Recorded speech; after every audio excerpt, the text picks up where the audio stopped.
Netherdeep. Netherdeep you have been, finally. It's taken some time to get here, but here you are. And it is most certainly not the most linear dungeon you have ever faced. No, it is also, it's really strange. It's a really strange place where every chamber you visit comes with it a flood of memories. And for the last little while, these memories seem to mainly be based in uh, despair and regret, uh, and culminating into one massive final challenge with seemingly the Apotheon's interpretation of the Ruiner. And each of you had to do all that you could to escape his terrible scheme. And indeed you did. You escaped. You succeeded. Um, and yet there is more to venture through. You guys are in a little bit of a race with the Bravehearts. And as of now, you guys have decided to double back. And you have made your way into a certain area that seems to be less lined with regret and more with fury. The ever-conscious uh, consciousness of the Apotheon uh, seems to grow more hot, more ferocious, more temperamental as you enter into this place where the water seems to push and pull along with his ragged, angered breaths. Um, and here you are, and I will give you a reminder of where you are. A current threatens to pull you into this chamber, the walls of which are lined with William's spines. Pantheon's ragged breathing is audible in every heave of water. Thermal vents in the floor give off swirling bubbles, dim light, and warmth. And about 50 feet above is one of those light-devouring, strange, aberrant creatures above, swimming about, hasn't seemed to have noticed you just yet. Um, Before we proceed, I will apologize if I'm not totally up to snuff. I'm healing from a little bit of a rough sickness, sore throat. I'm mostly there, but just wanted to put it out there. Uh, that's all. Anyway, what would you all like to do? Uh, Can we get a screen share? yes, you can get a fucking screen share. Absolutely. That's crazy. There are two visible ways in and out of, well, three, including the one that you guys just came through. There is one to the northeast and one to the northwest if you wish to get out of the chamber. Or maybe there's something else in the chamber you cannot see. There are many secret doors that you guys have found so far. Can we just see the one light devourer? Just the one floating around 50 feet above, none too bothered by the currents.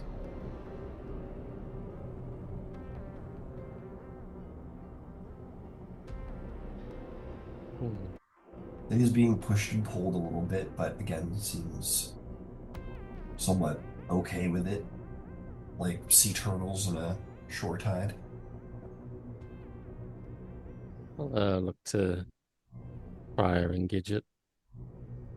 Deal with lone threat first.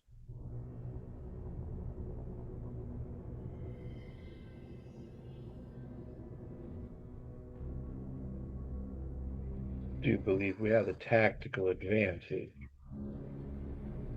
I think Gidget is silenced. Muted?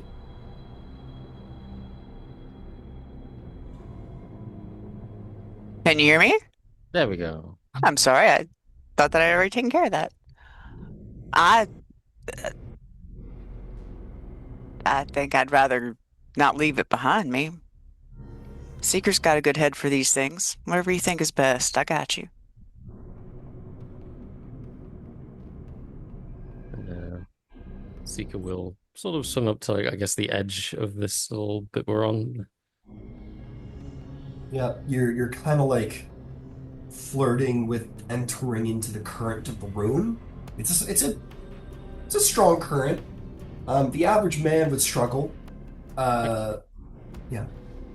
Um, how far is the is based on my position there, how far is the Devourer? It is 70 feet. There's certainly gonna, That's well within range of a cantrip. certainly is. I will point my hand towards it and hit it with a force blast. All right, let's kick this off then, baby. Everybody roll initiative. How do I miss this? What did you miss? I rolled a 2. Well, 11, but still 2 on the dice. Everybody remember your special advantages because you're with me with initiative and whatnot. I cannot forget.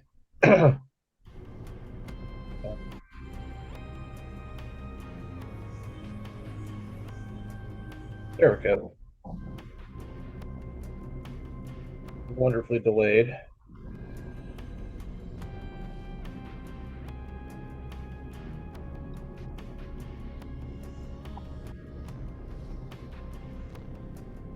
Not bad. Not great, not bad.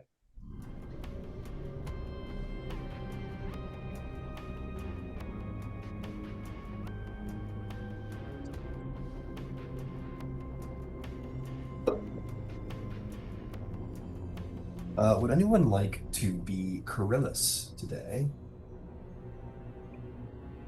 We're level 11 right now, right? That's what I got. I think you're a level behind there, Gidget. Oh. Oh my goodness. I must be a level behind. Well, sugar. All right. I did not realize that. Some of us are late bloomers. It's all good.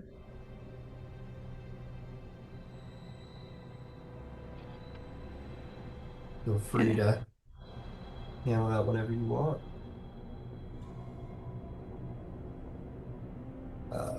I can handle Coryllis. That is. Said he wants anyone punching his shade. But I'll tell you what, if anyone wants to handle good old Jamil, more than happy to pass that along. More than happy to handle it as well. I will. I don't know anything about running amok, but I'll help. I'll run All right. amok. Well, nice. Well, this isn't like the sheet's streamlined. The NPC sheet Yeah. is very easy to handle. So, sure. Thanks, Gidget. You guys have. He's basically explained his powers. I'm just going to put it out there in public. I mean, if anyone wants to look at it, good shit. Just for now, I am going to roll his initiative just to move things along. But yeah, his sheet's in Zoom. Okay, who rolled a 20 or above? Oof, who rolled a 15 or above? Oh, I got 23, sorry.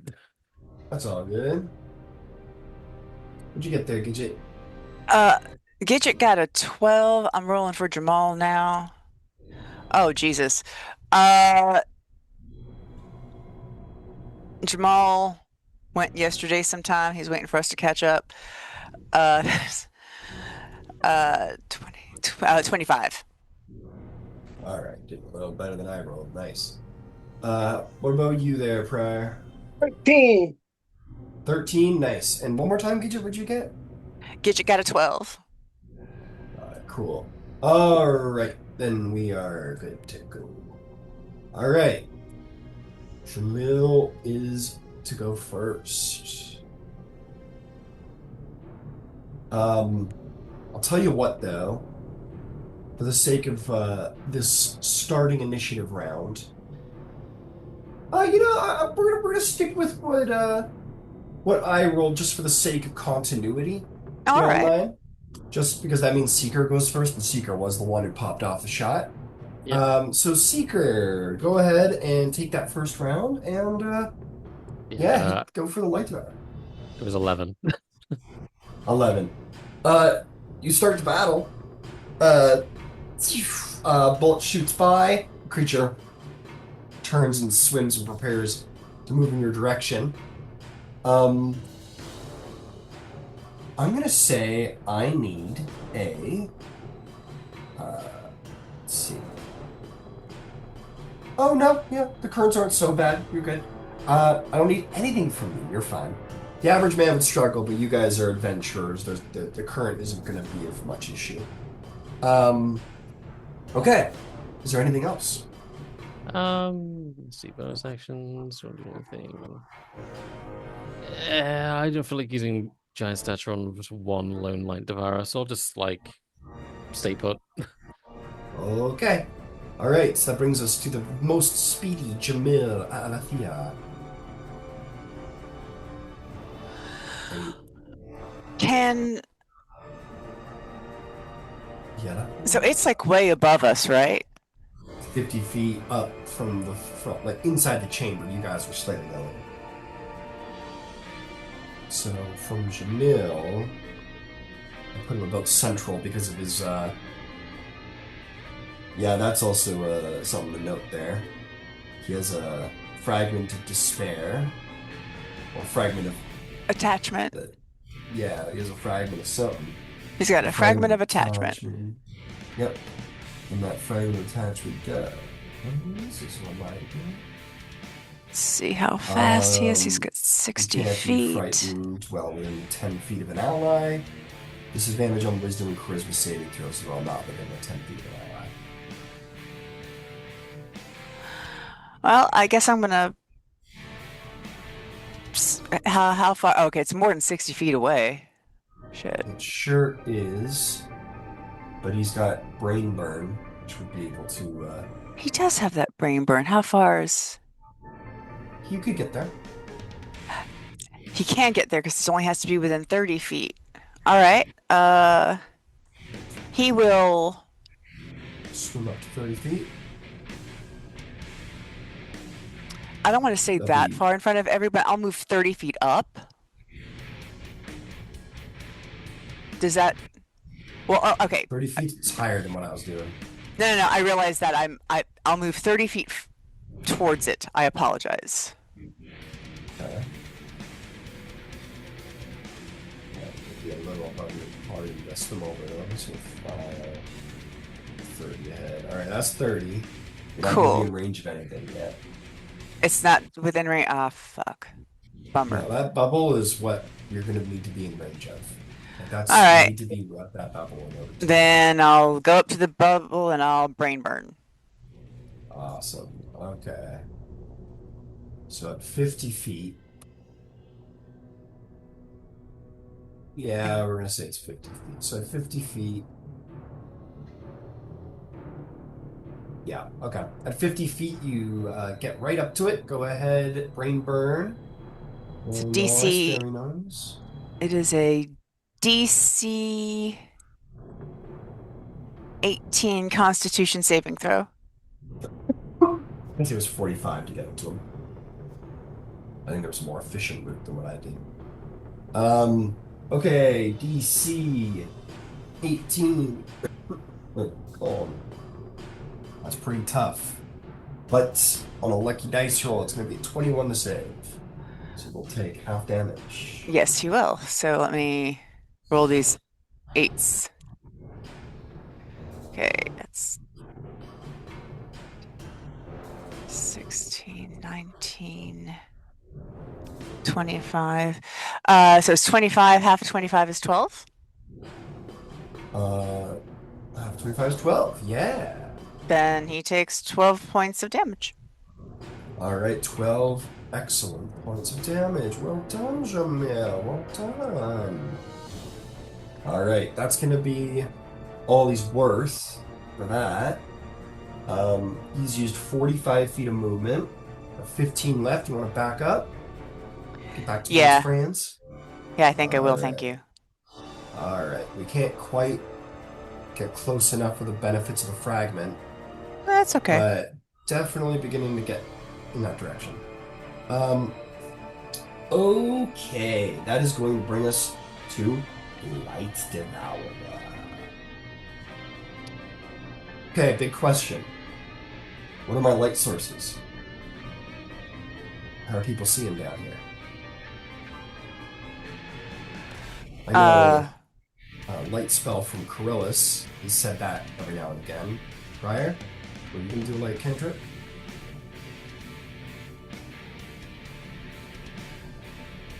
You want to have a light cantrip? This guy eats light. He sure does. I'm In also fairness, trying. you guys could have turned them off, like, because you don't need to do anything. You can just free turn them off. There it is. I wanted to make sure I had dark vision. I do. Yeah, Coryllis doesn't have dark vision, so he would have certainly had the light going. I think it's Jamil and... No, Coryllis has dark vision, doesn't he? Yeah, he has dark vision. Wow. Who is it? I think there's one other person who doesn't have dark vision.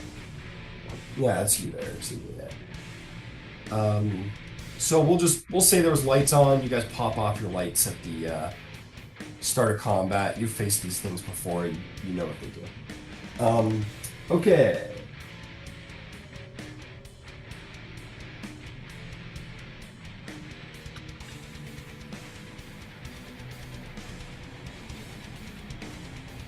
So all the lights go out. It is pitch black down here. Dark vision is required to see. Which means a bit of a double-sided or a double-edged sword. It's not going to absorb any light, but Jamil is considered blind, whereas the enemy creature is not. Jamal has blind sight. But he has blind sight, so he's good. Big boy doesn't know that though. Monks, man. All right, so big fella's gonna go try and get him a little tasty snack. He's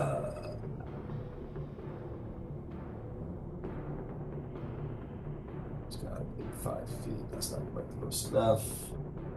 Oh, but he's only got a 30-foot swimming speed. What the fuck am I doing? He's like 40 feet. Yeah, so he's gonna take a full dash action at Jamil and call it a day because we can't fucking do anything else. Okay. I mean, we're just a dumb fucking fish, man. We don't know. All right, that's gonna bring us to Coryllis.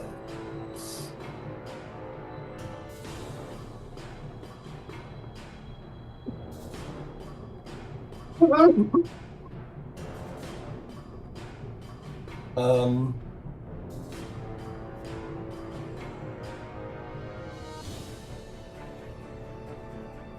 35 feet.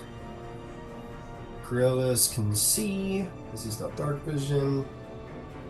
He's going to swim forward 15 feet.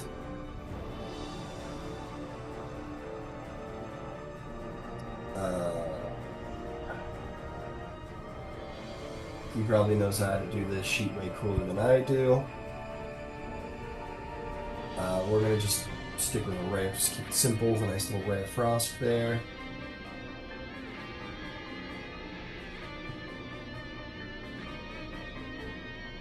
That is going to be a miss.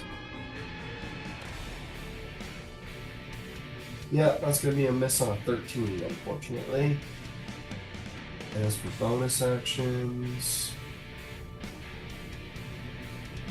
teleport now at 15 feet. And cease. I'll stop using 15 feet to make a con save. Does the jewel have charges?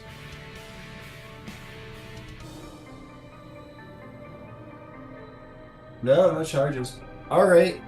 I know somebody who probably wants to be in melee, and his name is Seeker. But he's a little far away, so we're gonna do Jamil. Jamil's just gonna teleport Jamil into like the flank in 15 feet. That's gonna be a oh well, I'm an idiot. We're not gonna do that.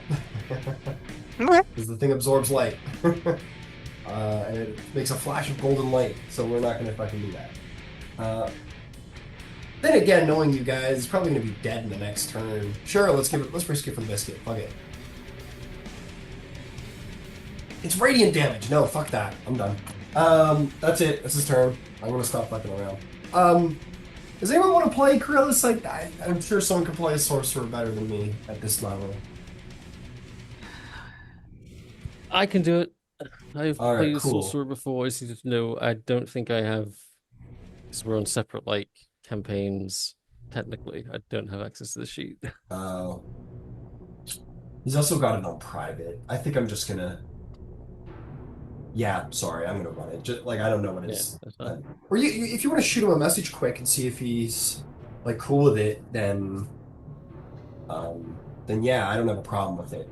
But yeah, in the meantime, uh, okay, that's gonna be his wonderful, wonderful turn. Prior, you are up.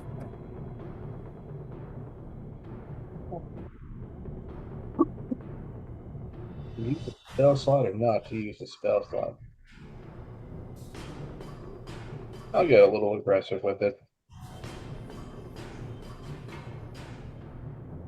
I'm going to summon Spirit Weapon.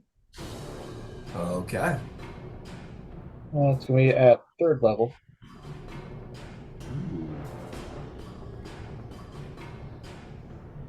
Very nice. Excellent.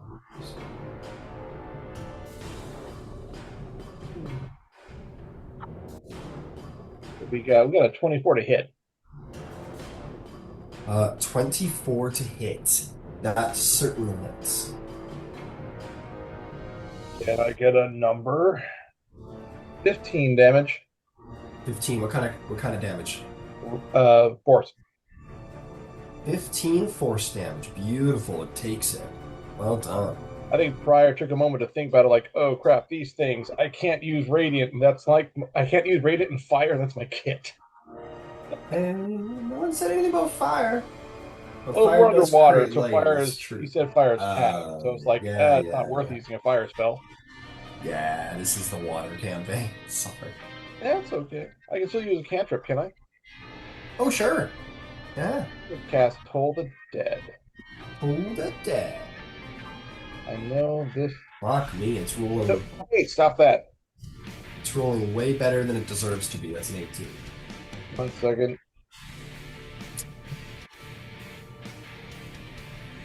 There we go.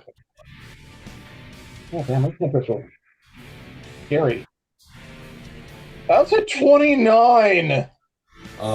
Jesus. Oh, sorry. Wait, it's a dude. wisdom saving throw. 29 or nothing.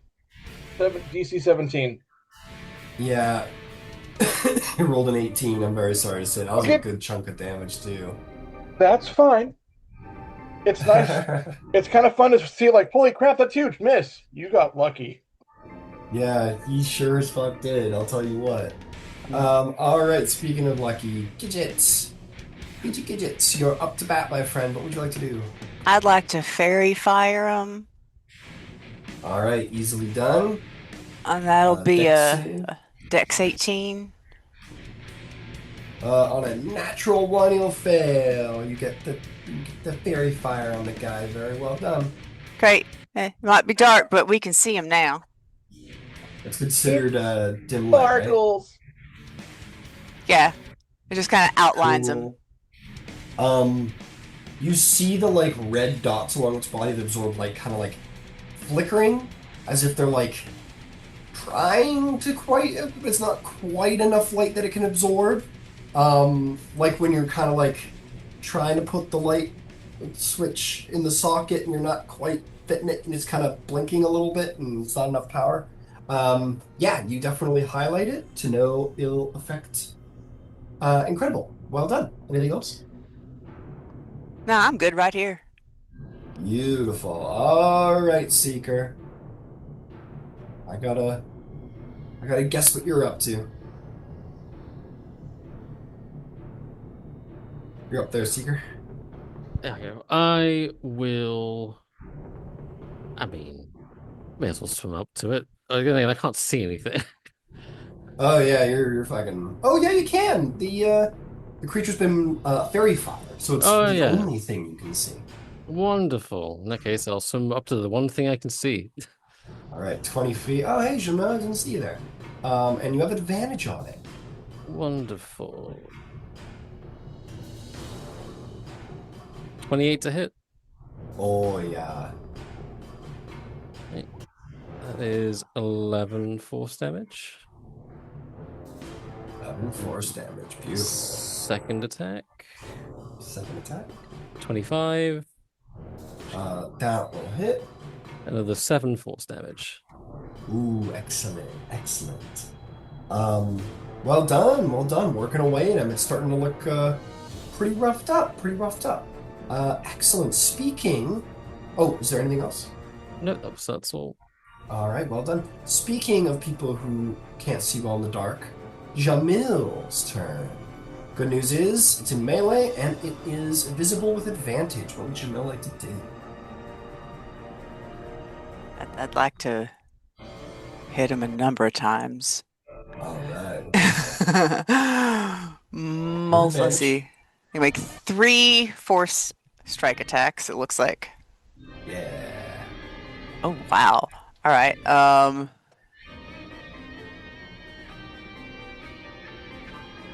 That is 17. 17 hits. Let me just do the hits real quick. Yeah. And that is a 29. Yeah. Oh, And that is an 18. that'll hit. All right, So so it's roll me a 2d10 plus big- 6. So roll me 6d10. 4 and Plus 9 are 15. 13. And 4 9 is 26. And 4 and 5, 26 and 9 is 35. 35. Excellent. That is including the bonus. Oh, no, 35 plus 18. Sorry. Ooh, even better. So that's, let's see here. 34, that's 53? 53 points of damage. To be clear, every time Jamil punches, it is greater than the force of a paladin's smite. He's a good librarian. He's really good at reading. He's an excellent reader. Crazy. And I believe you need to roll me a d6, friend. That's a 2.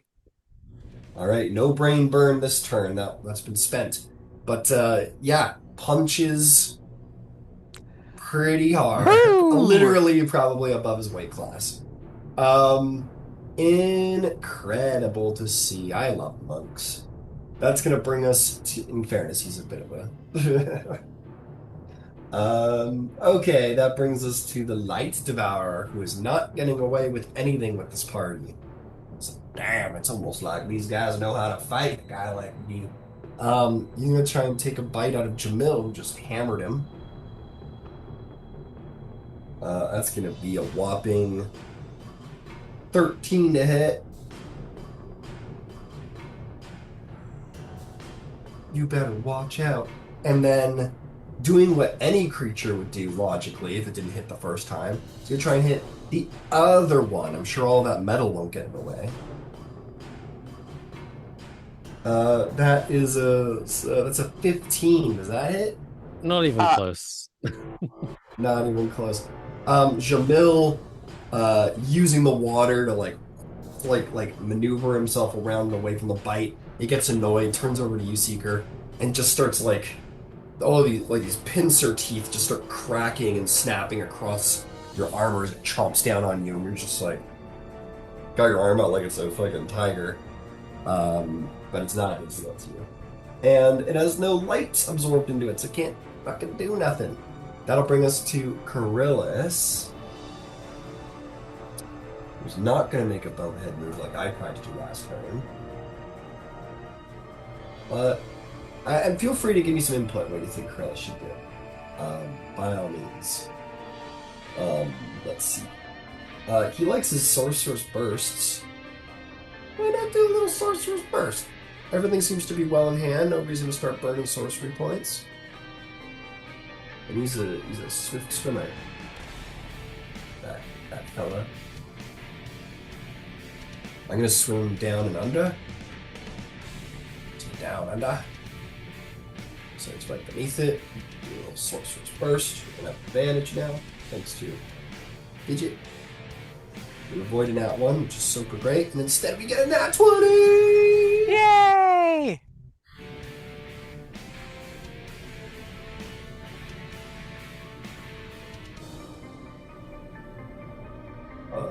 Seven, 14, 15. It's good. Well, it's going to start out as 20 damage.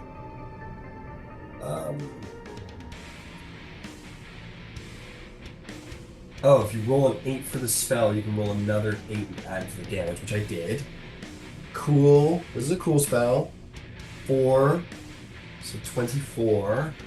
I'll choose fucking Thunder. Seems like his thing. And it's a crit, so we throw on the extra. Add the spell's ability modifier. When you cast the spell, the maximum number of these beats. Oh, got it. So 8, 16, 16, 24, 28. Alright, that's going to be an additional 28 damage for whopping 52 damage. Woo! Will not want to be shown up by a bookie boy, apparently.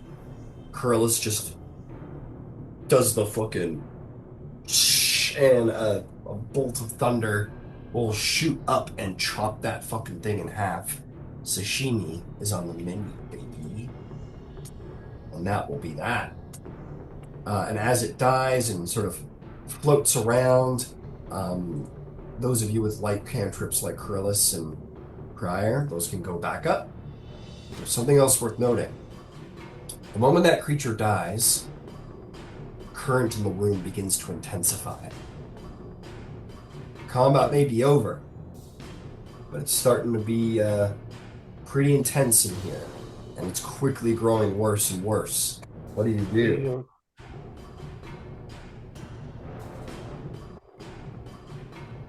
Don't you get out of here quick. Alright, how would you like to get out? Back the way you came, or northwest exit, or northeast exit?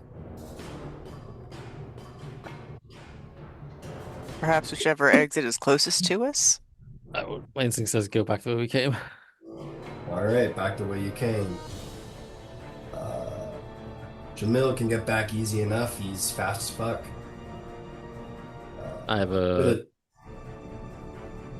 ring of swimming on, so I have a 40-foot swim speed. Okay. It does say at the start of the turns you have to do this, so Okay. I'm gonna say Seeker, you're close enough to the exit, I'm gonna let you get away with it. So you're holding the wall. I'll need a strength saving throw from yourself, Seeker, Jamil, and Coryllis in order to get out of the room. 13. 13. Oh no, my friend. You are gonna get caught up in the current, and it's going to current to normal creature, so it's from the chamber, must be thrust against a wall. It just says a wall. I'm gonna be kind, say one of the nearest ones, which is nearest the exit you're going, so I'll say that kind of throws you out of the room. But you will hit the residuum barbed walls. You, sir, are gonna take 1 whole point of piercing damage as one of the spines from residuum finds its way through the armor in a crack in the armor, shall we say, and sort of gets you and kind of snaps off into you. You need a charisma saving throw. Oh, no. 11. 11. Are you suffering from... Oh, we don't care about that. You're going to take a level of exhaustion. But you're already suffering from residual corruption, aren't you? I believe I am. We had the long rest, and we didn't roll the save again, so that's on me. But yeah, You can if you want. You want to go ahead and give me the roll? I believe the DC for the residuum is like it's a 20, right? Yeah. Then unless this It's is a not a nat plus 20, roll. I'm gonna fail. Yeah, I failed. Okay, so you'll remain. I'm actually going to go refamiliarize myself with the corruption rules really quick in a minute. Any corruption.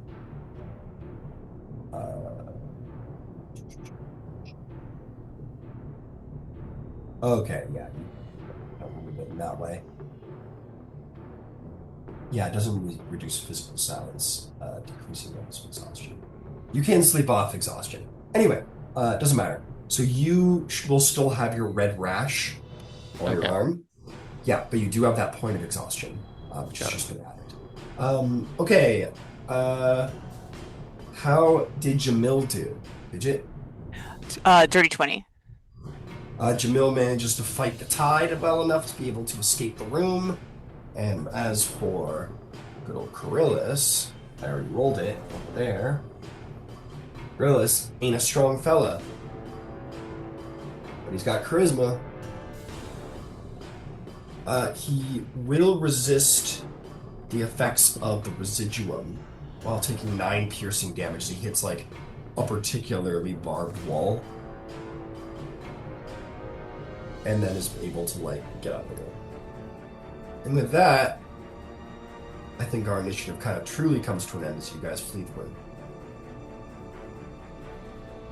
You guys are safe.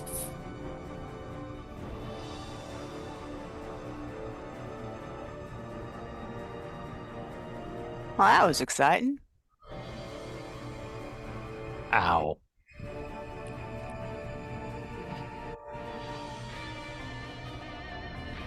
How does everyone look right now? Is anyone like in desperate need of healing?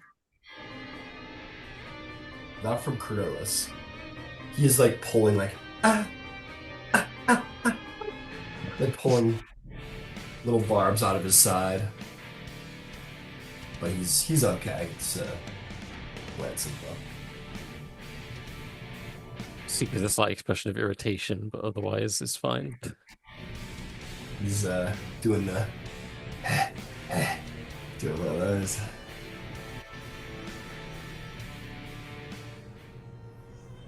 It's fine. Does anyone have any moisturizer? We're underwater. We have 2 artificers in the party. Nobody has moisturizer. Oh, No, we're it's literally underwater. I could not We're be more we're moist right underwater. now. This is is like, as hey, moist as we get. Gross is like, hey, this skin doesn't stay this way without fucking moisturizer. I don't know. Oils, man. Okay, so if you guys are quite done with that, you're done. That room was like, all right, that wasn't fun at all. You guys head back. Yeah. All right, you guys want to. You had found a second way onward into Netherdeep besides this one. I assume you want to take that guy? Cool. I think that's what we're doing, yeah? Yeah. Yeah. So you guys, just to fast track it a little bit, you guys swim, all the way back to the main entrance. You go through the magical portal. The Apothion's like, cries a little as he waves at you. You guys, you're like, brother. You guys swim past the ruiner room. You find your way back to the secret entrance. You go all the way through the secret tunnels.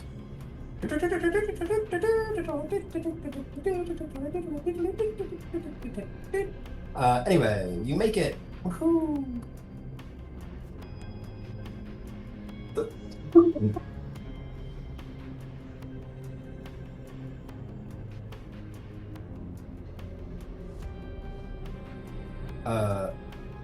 Okay. You open up a secret door and come into now this room. What do you do? It's a similar thing. As you go back, you kind of return to the place of regret. And as you enter into this place, you do feel, let me see here. You do feel the place intensifying the heat again. It seems like this place has a similar vibe to that, like, anger room.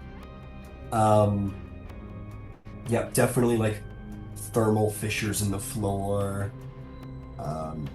You can tell the personality changing very much inside of this room. And you're also going to see,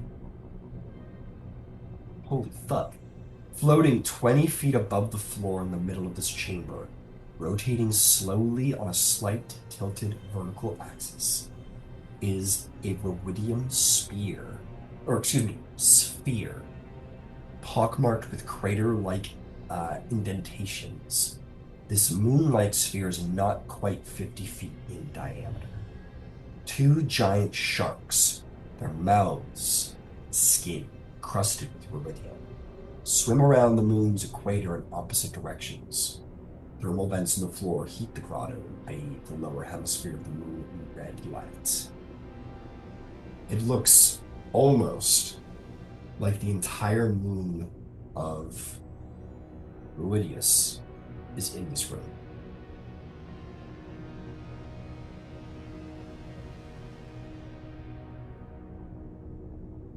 And I can make it happen, because I have fancy game tricks.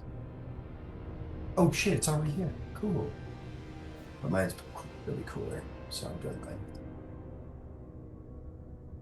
What did it say? Not quite 50 feet, huh? Anyway, while I'm playing my toys, what would you guys like to do? Well, there's a giant ruidium sphere. Should we check the room and make sure there's nothing going... Wrong dialect! Should we check the room, make sure there's nothing gonna eat us before we investigate? There's two sharks. Beyond the two sharks. Two sharks.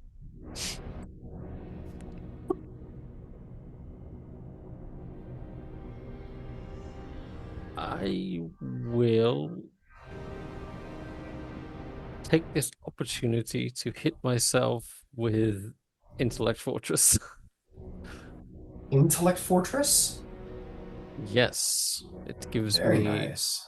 1 hour of resistance to psychic damage and advantage on intelligence, wisdom, and charisma saving throws. Beautiful. Good choice. Excellent choice.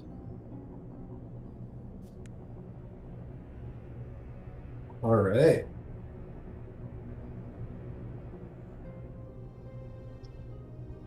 These, as a reminder, are giant sharks. You guys, none of this part, nobody present has ever faced a giant shark before, but be assured these are like megalodon-sized sharks.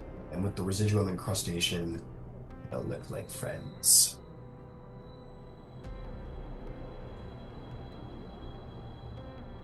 No friends, no friends. They look cool, though, swimming around that fucking planet. There's a real aesthetic value here to be Orbiting. appreciated. Look at that. Isn't that great? Anyway. Okay. So, you guys are in. You think it's... I mean... I'll say this. We got some pretty intelligent people in the party. You guys can make a nature check if you want. About sharks in a little moment here. Those of you who think they'd see a shark and be like, what do I know of sharks? 21. Absolutely a success. Doubt it. I'm proud, yeah. I'll do it for fun. Oh, yeah, sure. Whatever you want. 20, holy shit. God damn, you're like, I sailed over here. I know about fucking sharks. I have not sailed over here. That's someone different. I rolled a dirty 20. That You was remember, not bad. yeah, dirty 20. You remember trying to have an intelligent conversation with a sailor on the way over here? You remember this one guy just wouldn't stop talking? Yeah. You remember this one guy just wouldn't stop talking your ear off about sharks? Because you're a pretty smart guy, and maybe he was trying to sound smart. You're like, okay, I got it. Sharks are cool. Shark Week, yeah. Always around for that. So you two know, apparently a surprising bit about sharks. First and most prominently that comes to your mind is you look around your party members and, some of you have minor bleeds going on, Seeker, you hit the wall, Krillus hit the wall, maybe some minor other bleeds other than that I'm not accounting for, but those ones majorly.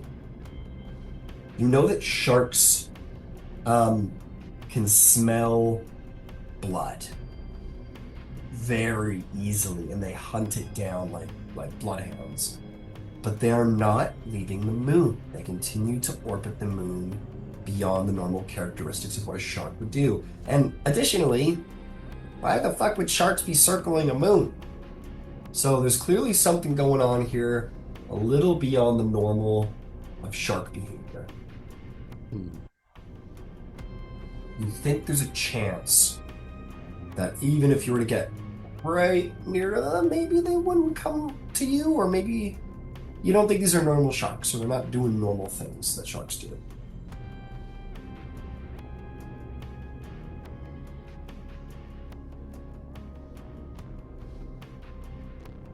I am puzzled. Sorry? Let me character. I am puzzled. Sharks behaving strangely.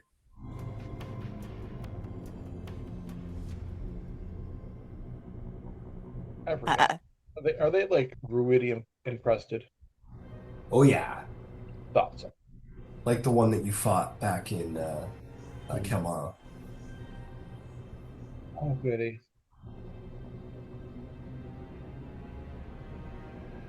Yeah, these all seem to got that danger shark thing about them going, it seems.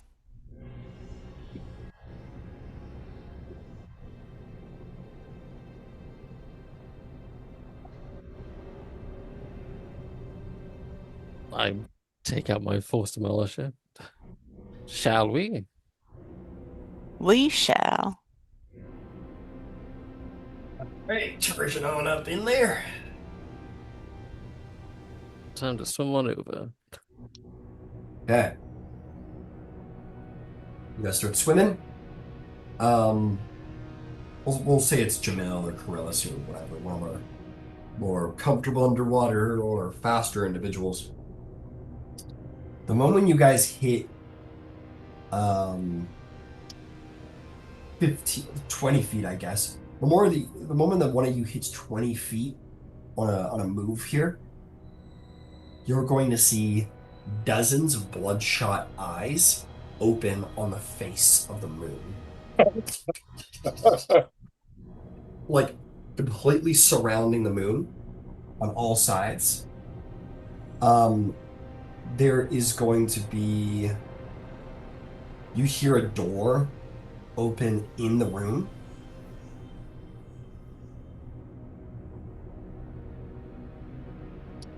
Behind you, like right here, revealing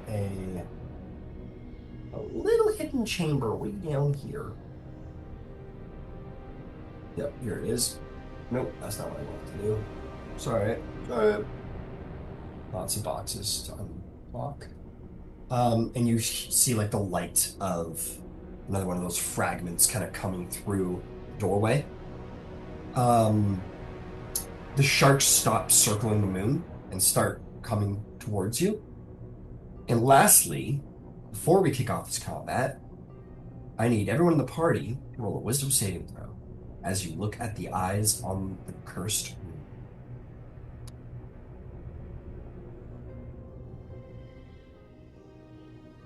11. God damn it. Good old Krillus is gonna fail. That's a fail for you, Seeker. How'd you do prior? 10. I had a Oh, plus man. 9. Oh, buddy. That's gonna be a failure. I'm sorry. Gidget got a 15, Hey, that's a save. and Jamal got better on that on the dice before I even added his stuff. Nice. 15 plus 6. Oh, yeah, he's fine. Got it. So Carmen's corner is all right. Everybody else is fucked. Um, roll me a d6, all of my lovely failures.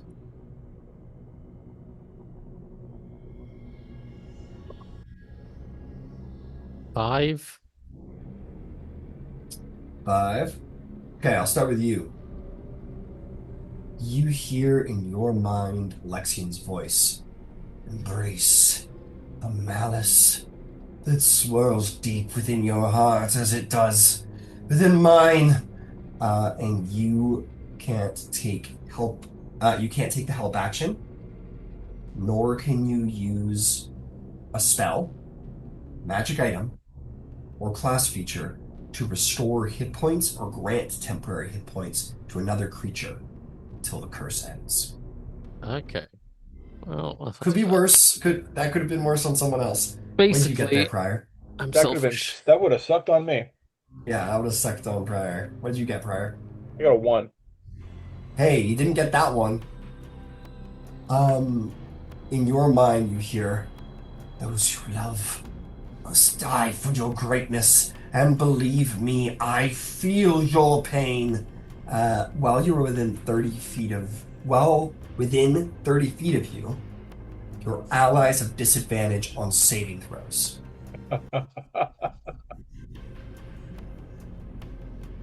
Krillis had something that nobody needs to worry about. Actually, you do. While within 30 feet of Krillis, you're going to have disadvantage on attack rolls. These could have all gone on worse characters. I gotta say that the distribution of curses was very kind. If I have to say that. There's a All phrase right. I don't hear very often. The distribution of curses was very kind. Yeah, really. Alexian was like, okay, I'm not gonna be. All right, we're gonna be chill with these guys. I love these guys. Okay, let's roll initiative.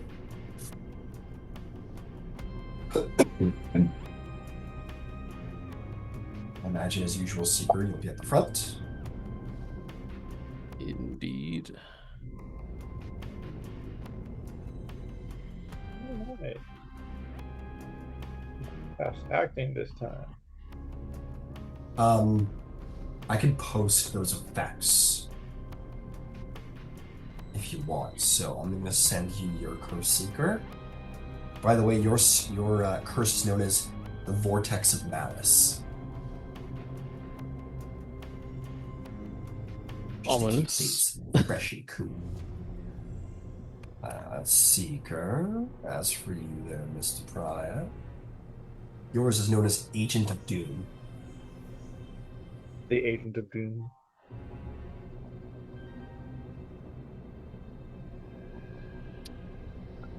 Anyway, back to placing minis. Imagine Krullis somewhere near the back.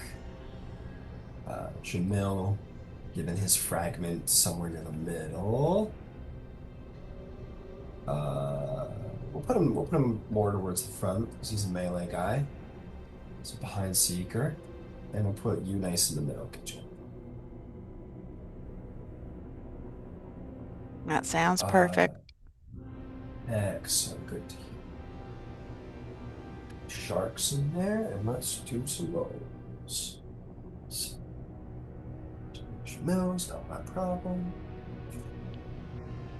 Let's go 14 for big bad sharks.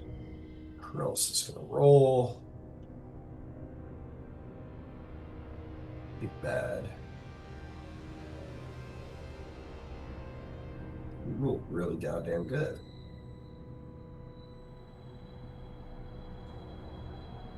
2. Okay, who rolled a 20 or above? Both Gidget and Jamal. Got it. Uh, Jamal got a 25, or 24 rather, and Gidget got a 23.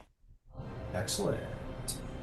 Um, all right. What do you get there, Seeker? I got a 7. 7. Oof. Crier? 18. 18. Very nice. All right, that's our order. I think put on some music, and then we're up to Jamil. So, Jamil, you are up, my friend. The sharks have stopped circling around the moon. What would you like to do? Hmm. Uh, how close am I? Um, how close are you? How close are you? To the nearest shark, I presume? Yes, please. 60 over there. You got, let's see. You could get in range of this guy. All right, well then I guess that's what we're gonna do. We're gonna. All right. You swim by the ominous moon as its many eyes stare at you as you approach the giant shark. That's so creepy. All right, we are gonna hit it 3 times. Boop boop boop. All right, go for it. Uh, first hit's a 19. That'll hit. Second one's a 27, That'll hit. and the third is a dirty 20. That will hit. Holy mackerel! All right, let me. Yeah, 1, that's how I feel whenever I use it. 9, 19, 20, 21.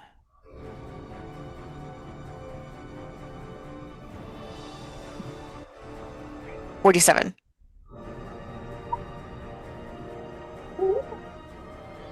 And then we're just gonna stay here and Want to do a brain suggest burn? that he live a better life. Yeah. Fair enough.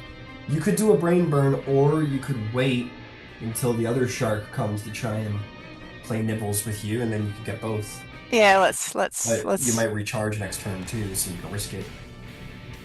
It's 50-50 if you recharge, literally. if I've used all 3 of my hits, can I still? You sure can. Well, then in which case? Yeah, you make 3 force attacks and use a brain burn if available. Oh, it is an and. All right. Well, then by goodness, let's brain burn Yeah. this bad boy. He's tough. He's a tough fella. Con 17 18. All right. Close but no cigar. That'll be 8th though. All right. Well, let me roll 8d6. Jesus, Jamal. Jamal's like, I don't fuck around. No, he does not. Punching with nuclear weapons. I want to get back to my books, okay? For another 30 force damage.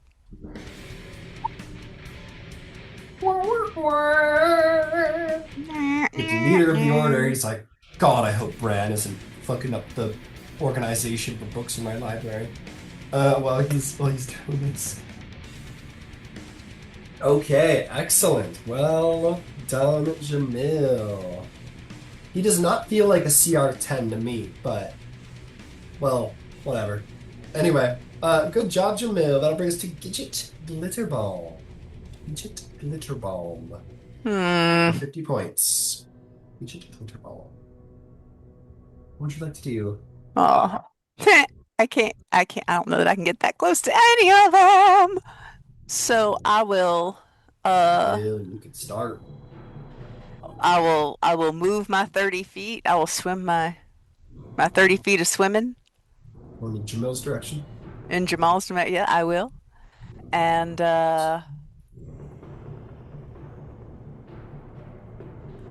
you know what? We're gonna hit it with a guiding bolt. All right. Just because I'm feeling a little froggy. Alrighty. Sure, sure. That is a. That's not gonna do anything. That is a 12 to hit. 12 will not hit Ah, I the figured. aberrant, corrupted evil shark. Boo. All right. Well, that's me. I'm done. Alright, nice try, DJ. That's gonna bring us to Coryllis. Coryllis.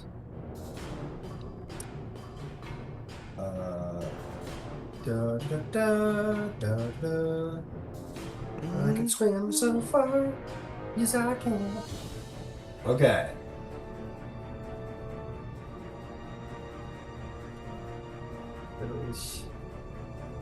Really sweet, crazy bastard.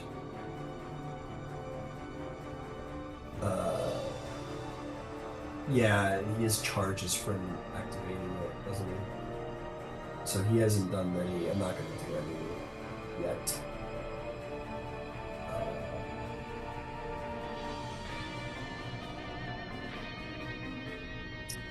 Sorcery Incarnate.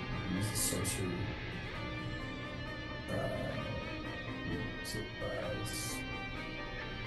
Two sorcery points.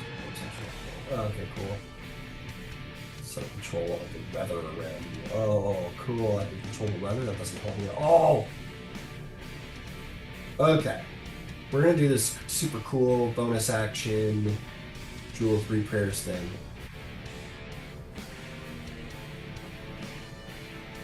An ally you can see within 15 feet to an enemy that you can see.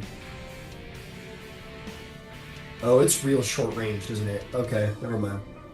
You teleport an ally within 15 feet. Cause a hostile creature within 15 feet to make it. So, okay. So that's not going to help. Alright, we're sticking with the cantrips. So I'm trying to do something fancy. Should just stick to what I know. You know, I really should have him go a little sideways here. Now that he's giving everybody disadvantage. That's just what I'm going to do. I'm going to set him 30 feet this way. And he's going to do his 120-foot Sorcerer's Burst again.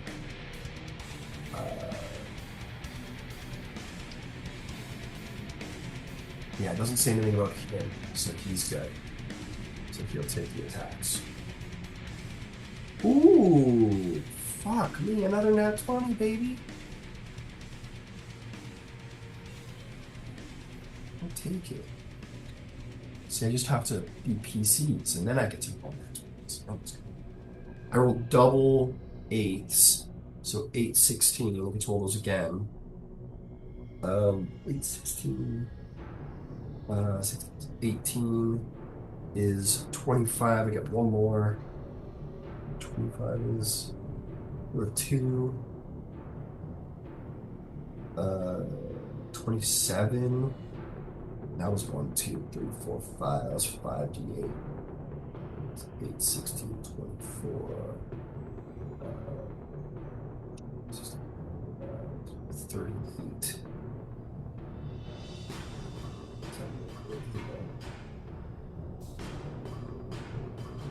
40.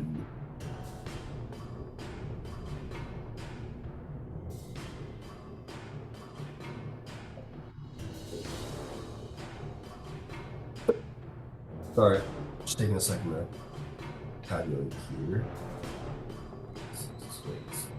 It's 25. That becomes. That's insane. It's 65 points of damage. Fuck me. When you on a Sorcerer's Burst, you roll an 8. You get to throw extra d8s, and then those would naturally get added in. So, fuck me. I gotta play Sorcerer. I need to make a wild magic sorcerer just for the table. Yeah, that kills the goddamn shark. The first shark is dead. He just he just becomes every anime. He's Goku, he's Naruto, he's fucking a One Piece dude. Luffy becomes all of them and fires with the power of anime and God on his side, and he's destroys it. Okay, that's enough from him. Crier, you're up.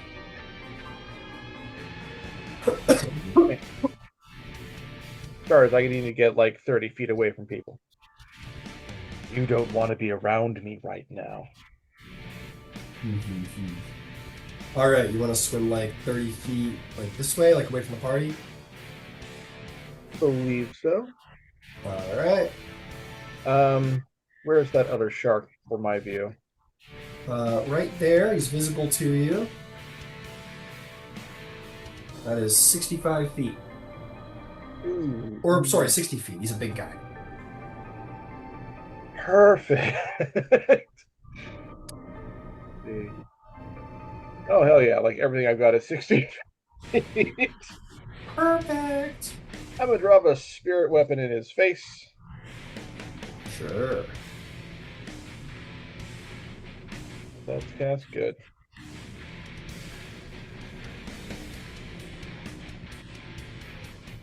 Does a 19 hit? 19 does hit. Go ahead and roll damage. That's 13. 13. Very nice. Very nice. Is there anything else? Yes. Like to ring Toll the Dead, give me a wisdom save of 17. All right. That's going to be a 6. Not good enough.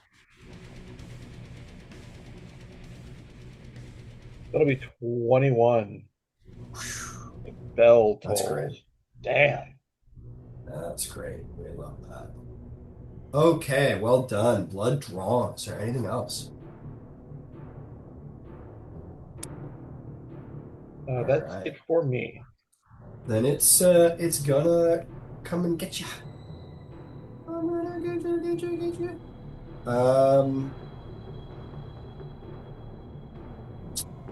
Damn, you guys. He is just too far away from you there. Briar. He can't get you. He can't get you. Yeah, pretty much. What's the move here? What's the move? 5 feet. There is nobody in range. So we're gonna dash and call it a day. Fuck this big ass room, I guess. That's what I say to you. So that shark is in your face and ready to munch you, but his turn is over. Bringing us to Seeker. You're up, Seeker. Okay. Oh, I'll swim to within 10 feet of it if I can. You surely can, sir. Surely. Ooh, do you have enough swim speed to get behind it? Oh, yeah. You got 30 feet, right? Like 40 even, so yeah. 40? Then you're totally good. I'll say 35 feet easily gets you in a nice way. Wonderful. Time to smack this thing. Oh, you did notice it regenerated 10 hit points. For all the good we'll do it, I'm sure. Alright. 17 to hit. 17 will hit. You also have to be in 5 feet to get the flank, just so you know. Oh, that's fine. Yeah. I'm sure it's fine. I just want to let you know. Yeah. 14 force damage for the first hit. 14 will hit. Right, and second attack. 26 to hit. 26 does hit. And that is 8 force damage, so 22 total. 22 total. Excellent. All right. Smashing into it, chipping residuum off of its really, really corrupted hull. Well done. That will bring us to Jamil Althea, who can get into range if he wants to go punch a fish. Let's go Alright, punch another cool. fish. All right. put you at 45 feet because you got the 10-foot reach. So that is an 18, a dirty 20, and a 12. In a moment. Just looking at all these curses to see what the situation is here. Okay. No, the only one you would have to worry about is crossing. He's all the way away. Sorry, what'd you get on your attack rolls? That was an 18, a dirty 20, and a 12. 12 will miss. Okay. Where's my D10? It was right over here.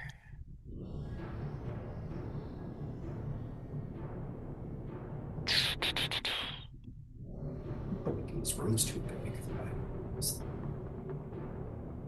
Check some. 3 and 9 is 12. All right, so that's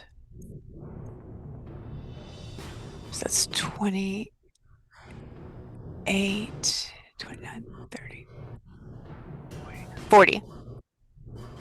40. Excellent. 40 damage. Well done. Is there anything else? No, I think I'm pretty good. Okay. That's going to bring us then to you again, Gidget. What would you like to do? See, I've got a decent line of sight on this bad boy. Yeah, all right, you Sure know what? do. Let's, if I am within 60 feet, and I think I am, I would like to, cold Ray of Frost it. Gold Red Frost. For an 18 to hit. 18 hits. Huzzah.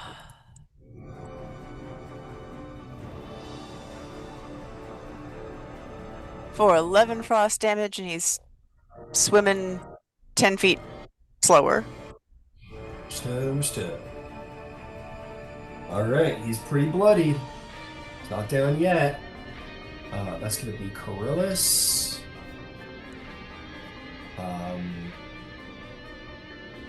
Alright, there you Gidget right there. Maybe we could pop you over there and make you do the explodey thing that the cool amulet does. Teleport an ally within 15 feet. Cause hostile creatures within 15 feet. Again, they both have to be within 15 feet of Coryllis, so no. He's like, stay away! I'm cursed!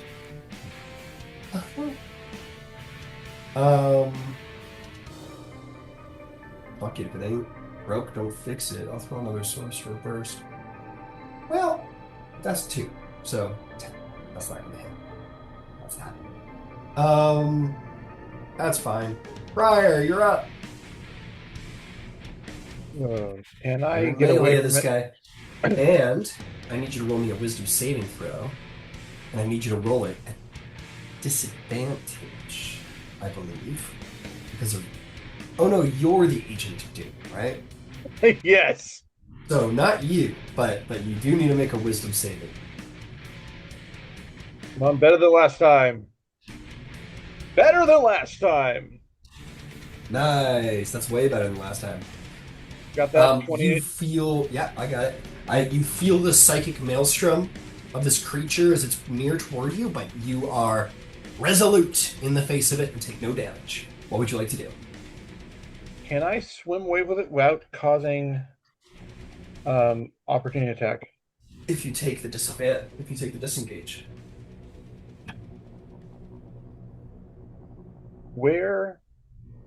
How far away is my spirit weapon? It's gone, my friend. That lasts for 1 minute, right? I just cast it again on this combat.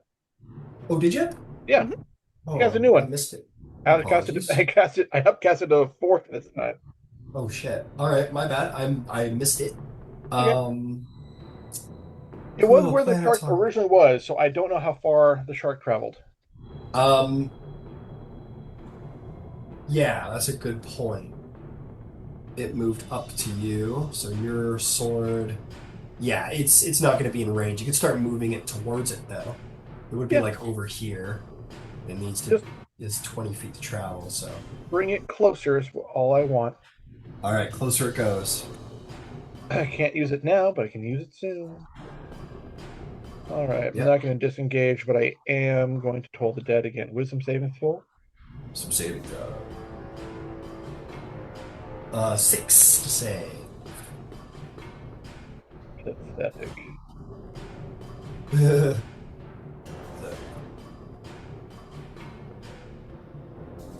Dice rolls also pathetic. 18 damage.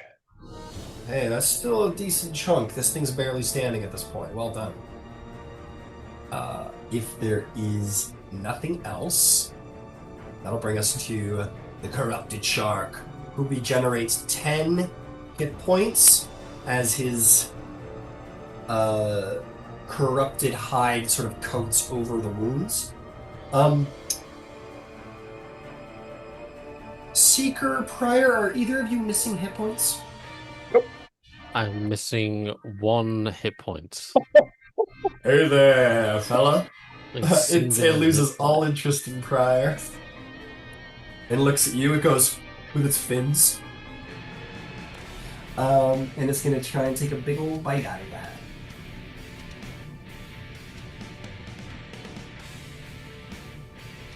Come on! How's a 23 do? Nope. No! Fuck. I hate arguments. It takes in fairness, a pretty deadly chomp in your direction, but that armor is made to last, and it bites down only on armor and nothing else. Well done, Seeker. You'll avoid my big scary monster. But at the start of your turn, you feel the psychic maelstrom. You need to roll a wisdom saving throw, and you do need to roll at a disadvantage because the Agent of Doom is close to you. This is a straight roll because of Intellect Fortress. Nice. Not that it matters, because with my exhaustion, I basically have to roll 20. It's like, I got a 4.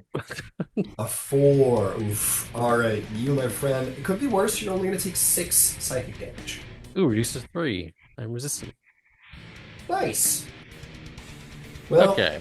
my sharks are fools to have come to this fight. Anyway, what would you like to do?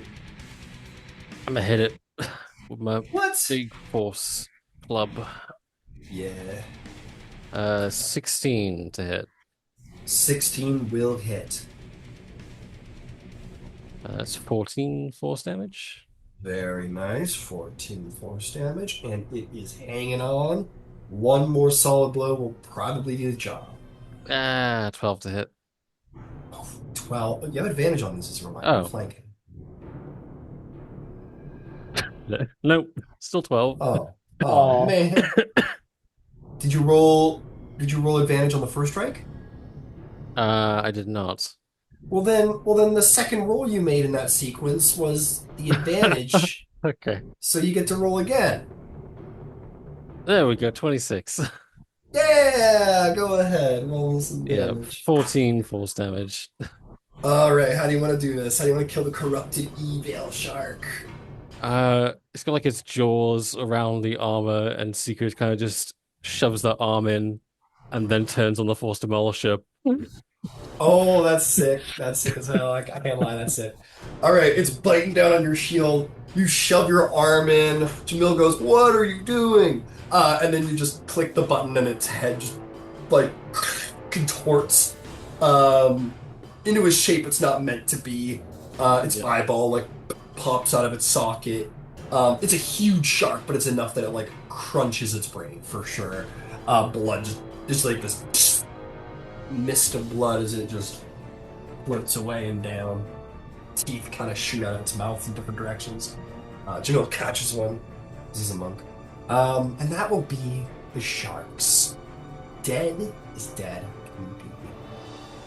I'm realizing the creator of this map made this room a little too big. This would have been a very different fight if we had used correct proportions, which I will be careful of in the future. But in the meantime, you saved. Saved. You won. You won the fight.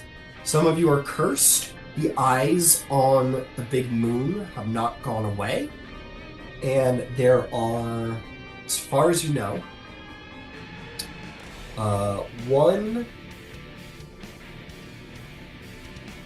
There seems to be 1, 2, 3 additional ways in and out of this chamber, not including the one you came through to get here. So there's this way right here. I'm going to chill out this battle. We're not fighting anymore. Let the anxiety go slightly down for a moment. Okay.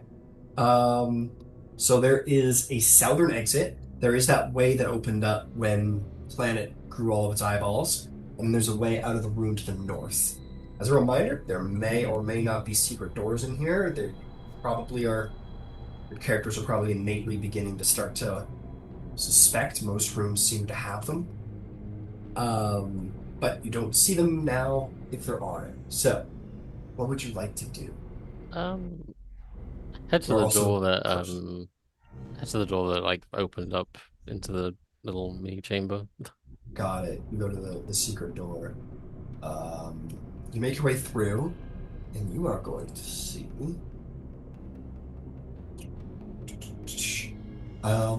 small chamber. In the middle of it is a half-buried stone statue of Alexian, tilted back at a slight angle. Bits of the statue have broken off, and tendrils of ruidium rise from the damaged areas. A dull red key with a crescent moon-shaped handle is sticking out from a hole in the statue's chest, and a bright mote of light is cupped in the statue's outstretched hands. So he's kind of like this, and his back, and he's got missing chunks out of his body with like residuum tendrils coming out. But there's one very clear one where there's like a defined key coming out, and then he's got the mote, the fragment in his hands. I'll grab the moat. I think I'm the only one who doesn't have one. All right, but you're so cursed. You. All right, interesting. Gaining a fragment. You take it, and it becomes part of your soul. You have enough in here that you can take 3 at any given time. Okay. And you can certainly hand it off. But what you feel as it becomes a part of you is just like a spite and a hatred for your enemies, an absolute abhorrence for the aberration, for those that would attack you. Just, I feel like it's hard for it not to be like kind of the funny theme of adventuring parties, where like you guys get into these life and death battles and kind of like treat it with a sort of modest apathy and whatever, like ha ha ha, so stupid bandits on the road. And the reality of that is like some stupid bandits on the road tried to kill you with knives, and that's probably super traumatic and probably draws a lot of emotion in the real world. That's what's going on with you right now. You just like feel anger and abhorrence and hatred for those that would attack you and your allies. Got it. So you have the fragment of abhorrence, and I will send you its benefits and drawbacks here on the chat. You're also so dark and cursed now as well. So I'm selfish with all my healing. I will never heal anyone. It's all mine. And I hate Well, you can't everyone have too. it, so yeah. I don't think the curse affects your personality, but the fragment certainly does, and it's up to you how you wish to roleplay.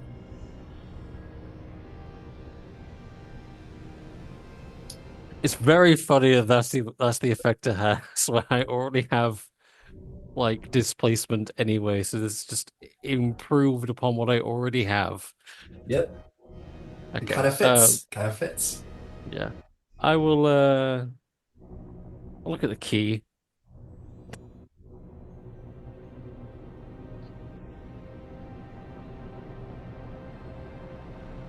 Yeah. You look at it. It's a key. It's a residuum key.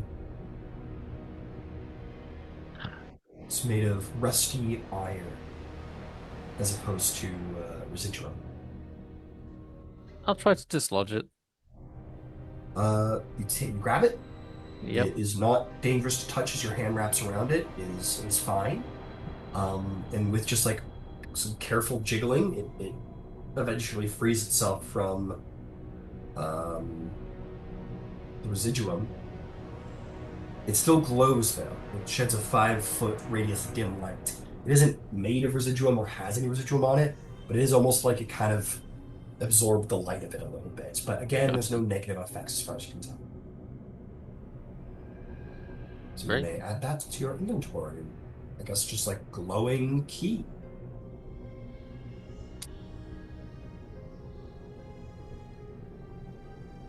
I shall return to the party, assuming they didn't follow me.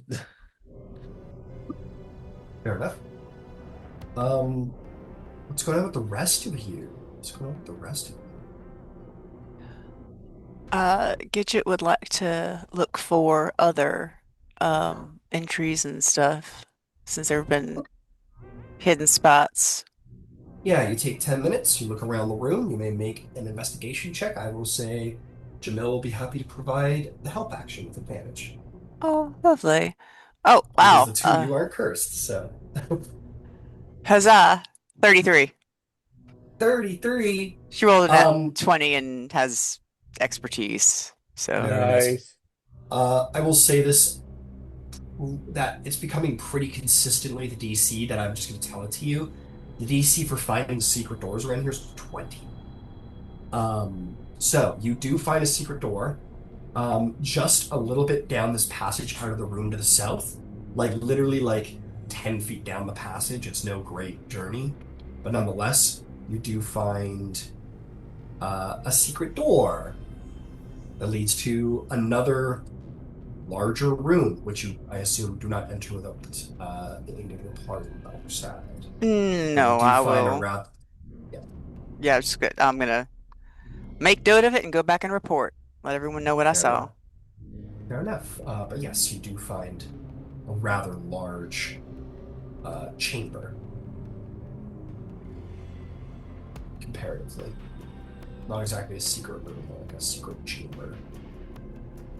Other than that, no other secret doors. You came through one, and one was revealed when the moon got all spooky. Which it still is, by the way. It still has like all those eyes and is like looking down at you all as you're making your ways around the room. And your party unites after Seeker's gained his new fragment and key, and Gidget has found a secret door. Isn't there a god with multiple eyes? I'm trying to think. There's You can make a religion check.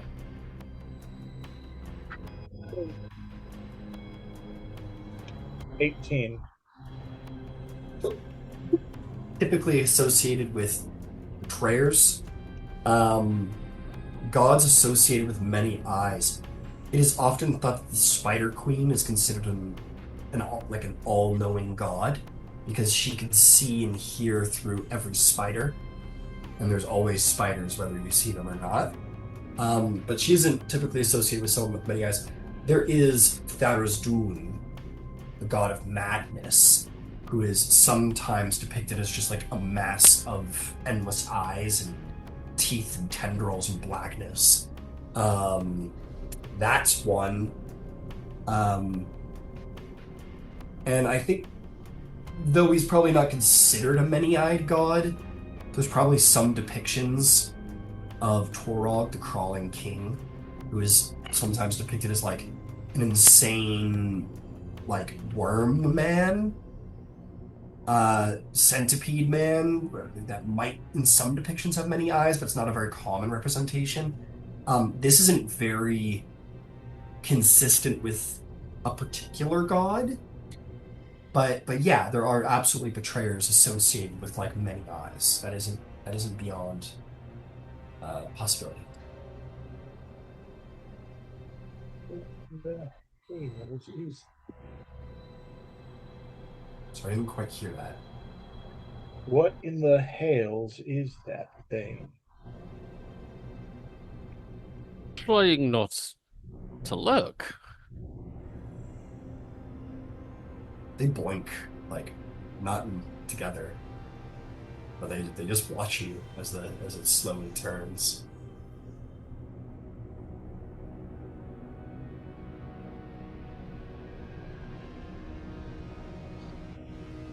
Do the eyes seem to be tracking us? Absolutely. It is definitely watching all of you like a conscious creature. Like one eye might like change topics as it spins. It doesn't do anything more than it already has. It just watches you and tracks you, yeah. Well, that's not creepy at all. You ever get the feeling you're being watched? How many eye jokes can we make in like a minute? Go, says Jamel. What if we break line of sight? Oh, I'm not opposed to it. We could leave the chamber. no. Should we go south towards Gidget's secret door or north? I think those are our two choices for it. Secret door. Secret door. Secret door. Secret door. Okay, I'm not okay. All right, sure, kids, let's do it. Yeah, he's like, yeah, fuck it, absolutely. I'm not in charge. You guys head over there, absolutely. South down the tunnel you go, and away from the many eyes of Ruidus. Oh, weird. Yeah, you see a long ass tunnel, but to the left is the secret door that Gidget found, and you may proceed into the next room.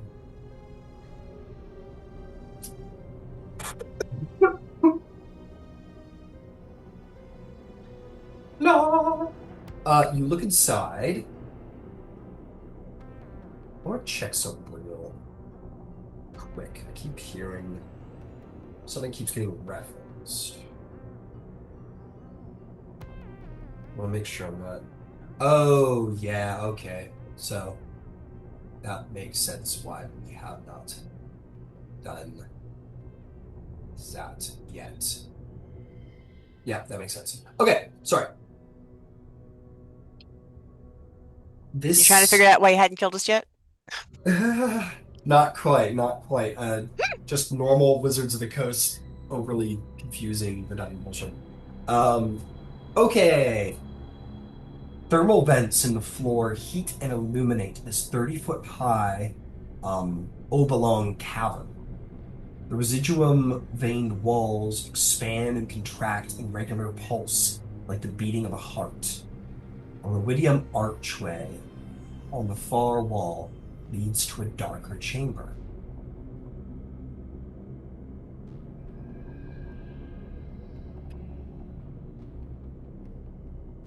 So, that seems to be that. There's no bad guys in the room, just this big old statue. Or big old archway, excuse me. Big old archway and it goes to another room. Yes, a darker room.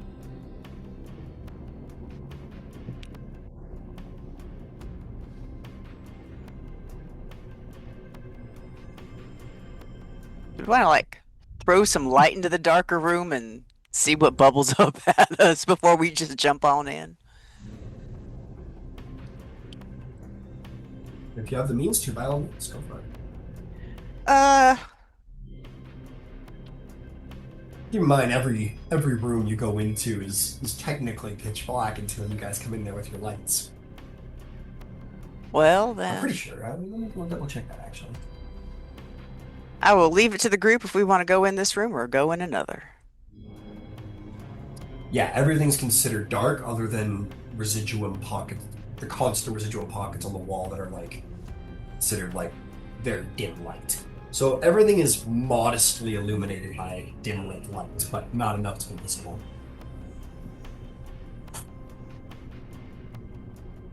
All Can't right, be considered. y'all.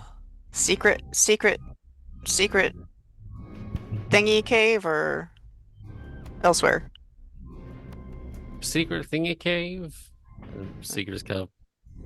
All righty. Hold a light Tunnels. Hold cantrip. on. Did Prior Lumen say hold on? Secret tunnel. All righty. Secret tunnel group. Uh, All right. Love us a secret gentleman. all the Um, trepidation.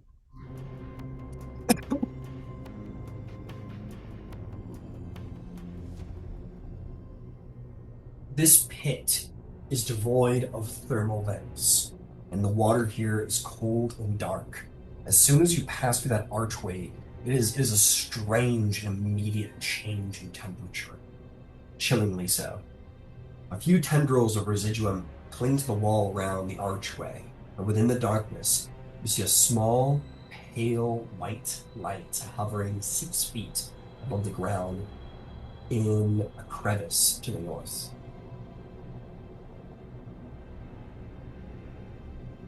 Hmm.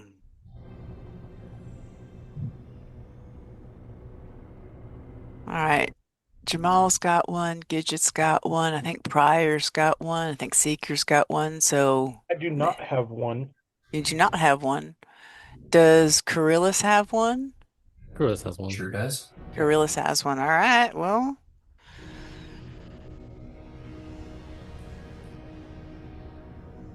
Pryor, I think this one might be for you. I agree. All right. You swim over the crevice in the wall prior. You fit your hand in, and you touch the mote of light. Pardon me, just a second. And we will pause. The seeker's hand is like right there, just about to touch the light. So very close. Uh, well, while we're waiting about that, we're gonna have an ad from our sponsor. That's what I need. I need fucking sponsors. What I need is someone to run my fucking I need an assistant to run my digital presence. That's one thing I'll never be good at. Oh man, if I had an assistant, I'd be all powerful. What do you need? I'm What trying to hire specifically? someone. Hmm. Well, recruiting for one. Recruiting is a bitch. Sorry about that. And then that person did good at recruiting. I'd probably want to hire them to do like an online thing and start growing the business a bit. But anyway, that's not important. What's important is as we hit play, prior, your hand goes into the crevasse and you seize that little mote of light. And as it comes to you, you prior are going to feel an apathetic sort of sadness, like not the raw sadness that one feels when something has immediately just happened to them that would bring about that, but this long, pervasive sadness that comes to somebody who has lived a life that is full of woes, and you're just going to feel a consistent and deep melancholy as you take the faculty block. I will send to you in the Zoom chat fragment of melancholy's effects upon you here in Zoom. And as you touch it,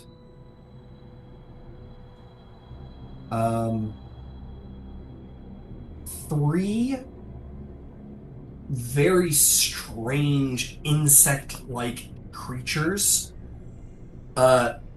emerge from the sandy floor below and attack. And we will have ourselves an initiative.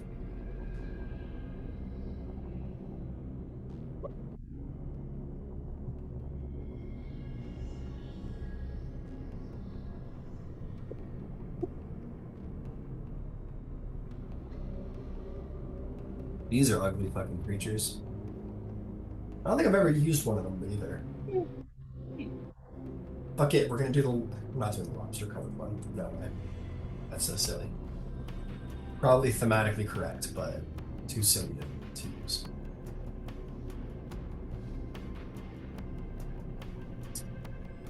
They will be getting a little surprise round, folks.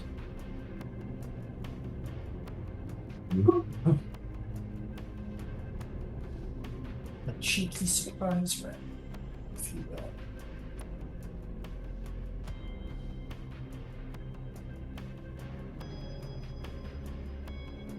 Oh shit, there's something I've been forgetting to do. And this is like probably one of my favorite parts of this level. You guys have received 2 fragments now. So when Seeker, you gain yours, there will have been a vision from the party, Okay. which I will tell you now. I believe the last vision you guys had were of him receiving the jewel in a room drop, if I'm not mistaken. Mm-hmm.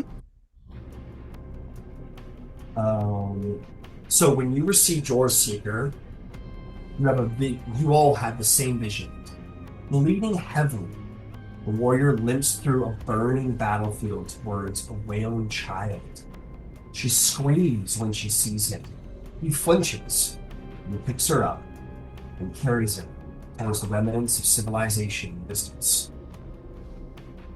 And then just now, prior, as you took your fragment, as Rose now, close to sleep, huddled beneath a tree, and cloaked in a ratty blanket, the warrior runs his fingers along the edge of the Jewel 3 prayers, finding some comfort in its familiar shape. Alright, with that, roll your initiatives. We're gonna take our break though. Anyways, we're back right outside my door, and I don't know if you guys can hear it, but I can't focus. So we'll be back in about 15 minutes, and we'll proceed with our battle.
I'm here, but I'm nibbling. Oh, all right. All right, even. Oh, righty.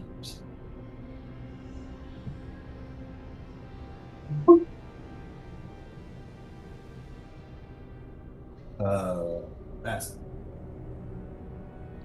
I'm really bad.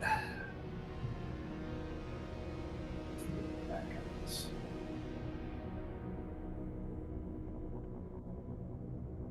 Good thing they got a surprise round. Oh, and I rolled very well. This is the second time I've rolled a nat 1 and then a nat 20 immediately after this game.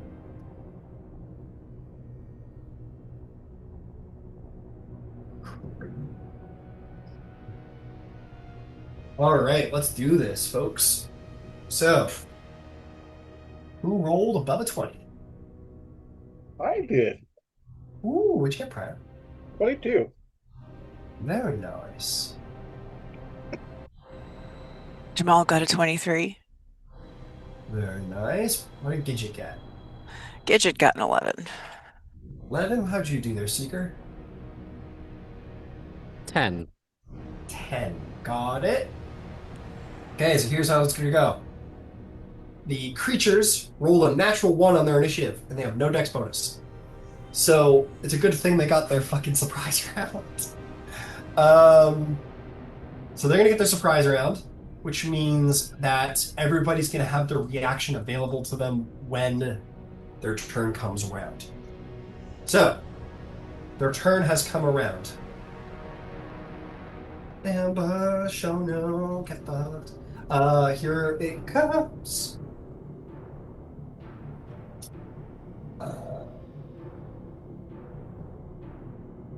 They're gonna start piling on. This one is going to swim over to you. That's kind of crazy. It coming from like the weeds in the dark into the light. It's like, Prior, my friend. This is for you. I need you to make a con saving throw. As it's going to try to use its paralyzing tentacles upon you. What saving throw do I need? Constitution. Please and thank you. Oh yeah, nat 20. What the fuck? A dragon? A dragon just eats your dice? Yes. D&D Beyond's gotten crazy. It's Number Child. It's I gotten- had to pick it. It's gone both more corporate and more crazy in this last update. Yeah, you completely succeed. You're totally good. Yeah. The tentacles try and slurp all over you, and with their barbs try and like inject poison into you. And though they do, your body remains brawn against its effects. It is going to then attack you with its pincers. Ka-cha! It did attack from stealth, so we'll have advantage on this first one. 16 to hit. That just hits. Just hits. Okay. So you are grappled as the pincer snaps down on you and gets you. You, sir, are going to take 5 bludgeoning damage. Apparently, pincers aren't that sharp these days. I don't know. And then it will make its second attack against you. That one is going to be a big, hot 23 to hit. Crit. For another 5 bludgeoning damage. This guy apparently doesn't... He's hitting hard, but he's not putting a lot of effort into his swings. So it's going to be that. Let me check something. 5, 10, 15, 20, 25, 30. So... Yeah, I'm going to position these guys both in a way that matches the original of the rune so that they can actually approach you guys for their turn. And so they do. One is going to go after Coryllis, and one's going to... Or actually, sorry, we're going to put you at the front seat because I know that's where you like to be. Trailus likes to be at the back. Digit likes to be at the back, so I'm going to completely reverse what I've done previously. Okay. This is for you, Seeker. Again, emerging from the sand, they're attacking from stealth, advantage on the first strike. It's going to be 19, which doesn't hit Miss. a gentleman so fine and exquisite as you. Next attack is just going to be a straight roll, which is a 21, Miss. which is a good effort, okay, but not good enough against Seeker. Next attack is going for Jamil. First attack is advantage because of stealth. That is going to be a nat 20 against the good monk, who is now grappled because of it, and it's going to take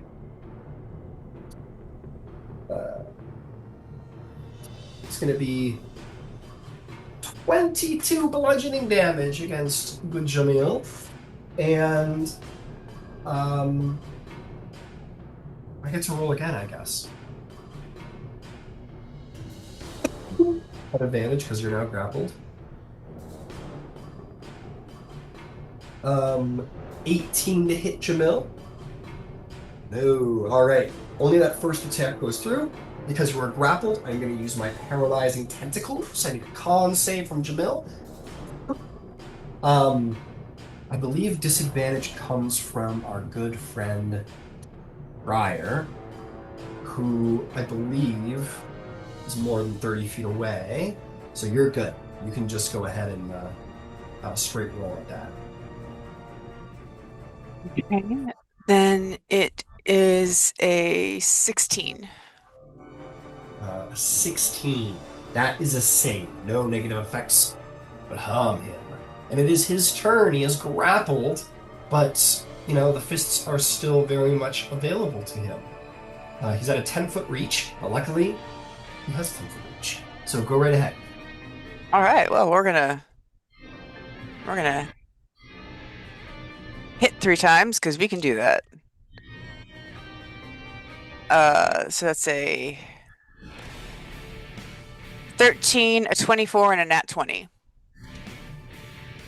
Okay, the nat 20 will hit, 24 will hit. What was the third one? 13. 13 does not hit. So a nat 20 and a hit. All right. So let's see here.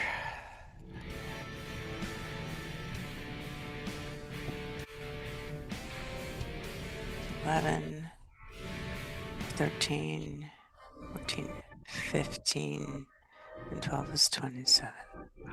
All right, so it's 27 plus one of those was a 20, so we can add the.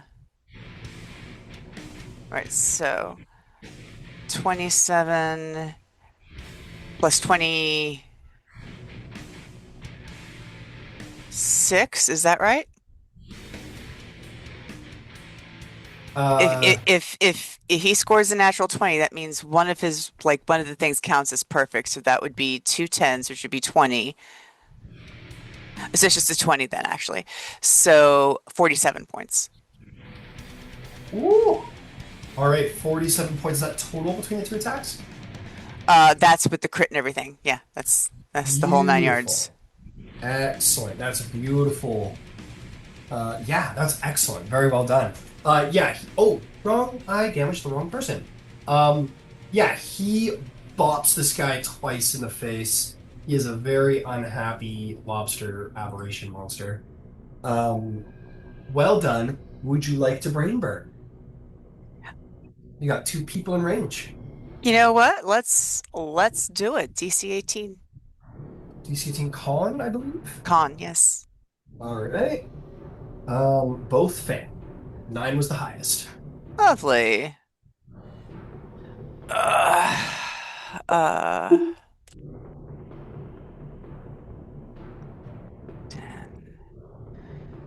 15.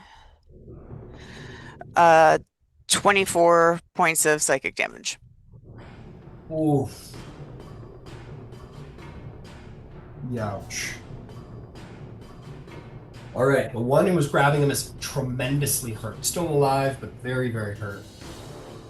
That should be the end of Jamil's turn, still grappled. Bringing Yes. us to Coryllis. Ooh. Could you... Oh, I got some bad news, friend. Coryllis is giving disadvantage on attack rolls right now. So, unfortunately, I do need you to re-roll those 2 hits. Just to see if they go through. Okay. Is it? Yeah.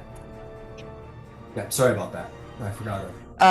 Well, the first roll, which could have applied to either of them, was an 18, and the second one was an 18. Excellent. So they would have both hit, but I am going to dock those 20 hit points. You've got to dock did. yeah. Yeah, sorry about that. No. I forgot that was the thing. I'm sorry. No worries. Yeah, I did too. Okay, that's going to bring us to Coryllis,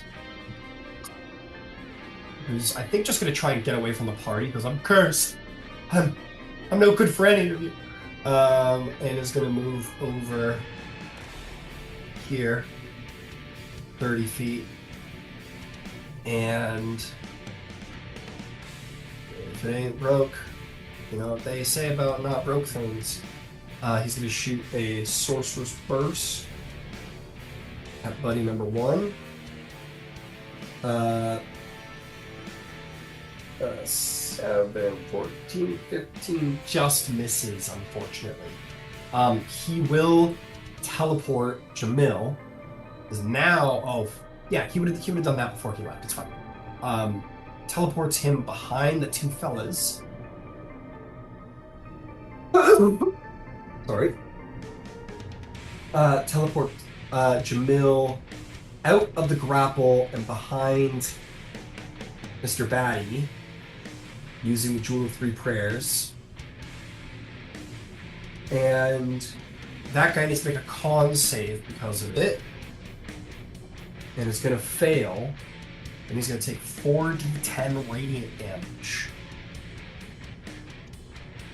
And the big old Jewel of 3 Prayers, it's going to be 12, 15, it's going to be 18 radiant damage to this sucker over here. Okay. That is then going to bring us to Prior's turn. Prior, you are grappled. What do you do?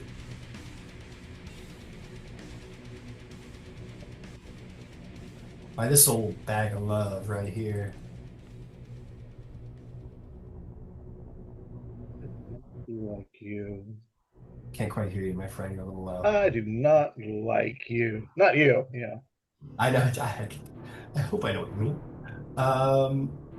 Yeah, you don't like it?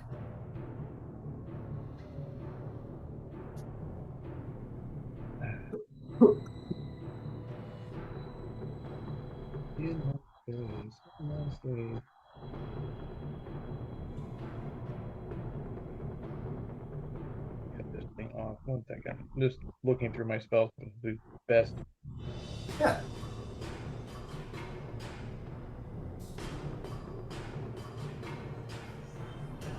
Here. Bye. Oh, what the hell? It's in my face. Sure is. What's wrong?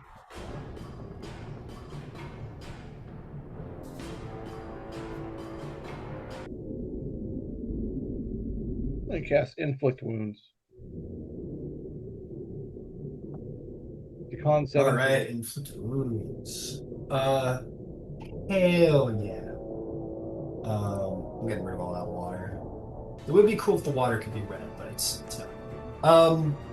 Inflict wounds. Yeah, make me an attack roll, please. That's touch, con save, 17. Oh, not bad.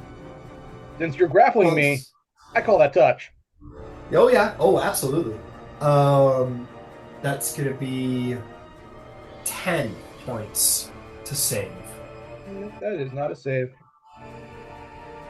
Aw, Alrighty. or damage though. How'd you do on damage?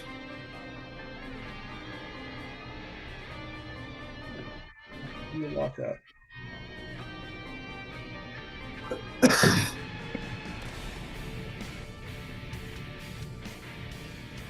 Oh, that was disappointing.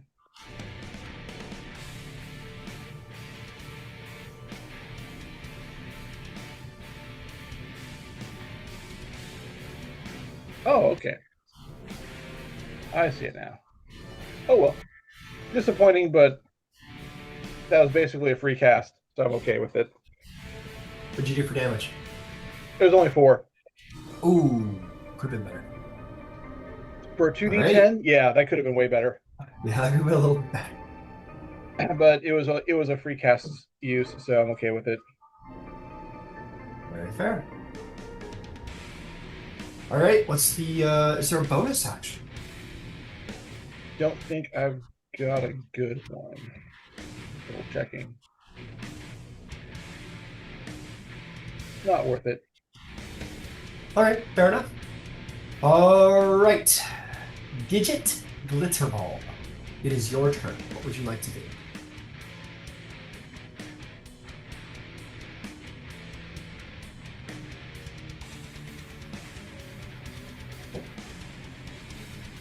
Can I position a fairy fire cube where it doesn't get any of my allies? How big's that cube? Oh, let me check. We'll say 10. No, that's It's bigger. 20 foot. It's 20-foot Right. cube. 20-foot cube. Okay, let's see here. I don't think you're getting both without tagging somebody. Fortunately. Bummer. But you know Jamil's a pretty dexy fella. There's a chance he could dodge You it. know, I'm gonna take the chance because he is super, super dexy. He gives you the thumbs up. You sonar that thing.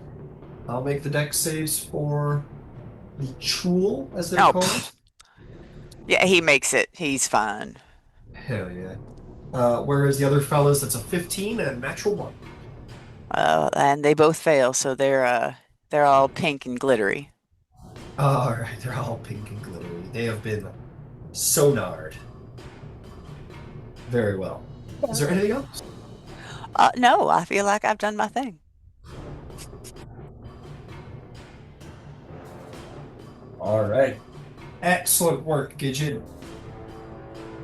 That'll then bring us then to Seeker, the master of the bonk. What would you like Yep. to do? I'd like to bonk, please. Oh, by all means, by all means. Give the people what they want. So I'll hit the one on the left. One on the left, this guy? Yeah.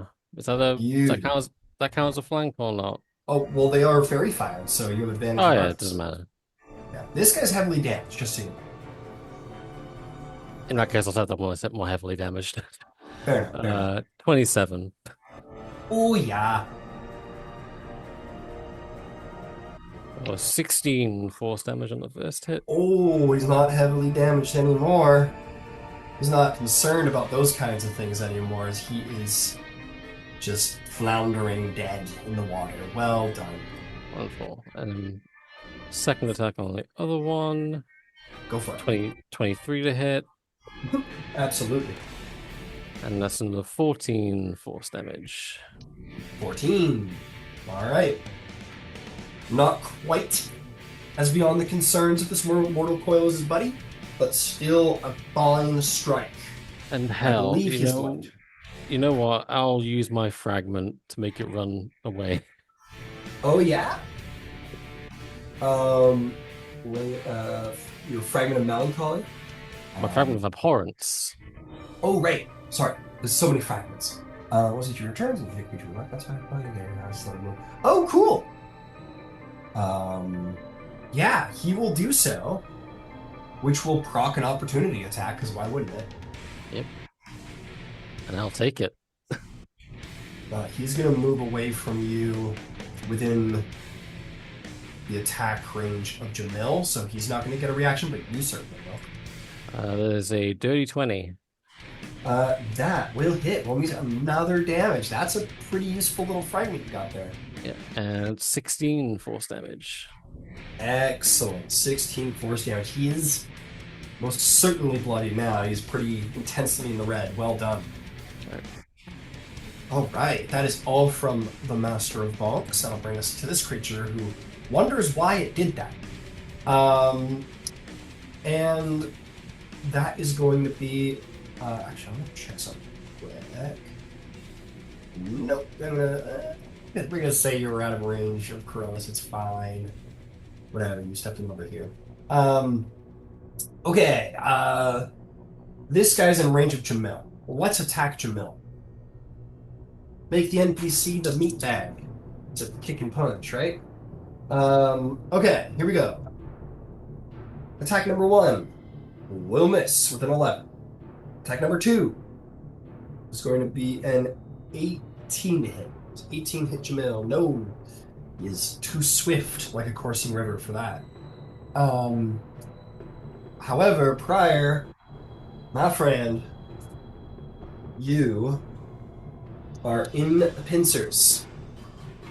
Advantage because of it. Due to our Huss rules. 21 to hit. Yes. And the second attack to hit will be 23 to hit. So, you are going to take 7 bludgeoning damage, and then you are going to take from the second attack 8 bludgeoning damage. And then it is going to try and attempt to use its paralyzing tentacles on you again. Make me a con save, please.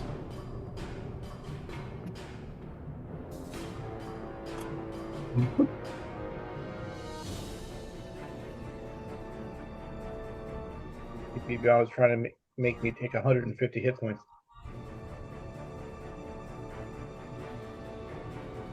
Con save of 13. 13 just saves. Your body starts to begin to hurt and grow rigid, and you manage to save. And you push past the poison. Well done. All right, that is going to bring us to Jamil Alalakia. What would the High Curator like to do? There is. All right, are there 2 dead ones near me? There are 2 dead ones near me. There is this one who is yet still alive next one. Okay, well then we will hit that guy.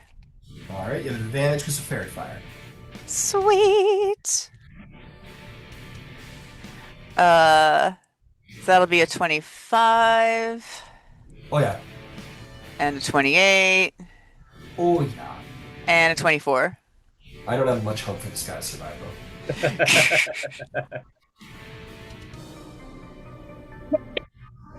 10. Yeah, do them one at a time. This might do the job. Okay, so one of them was 16.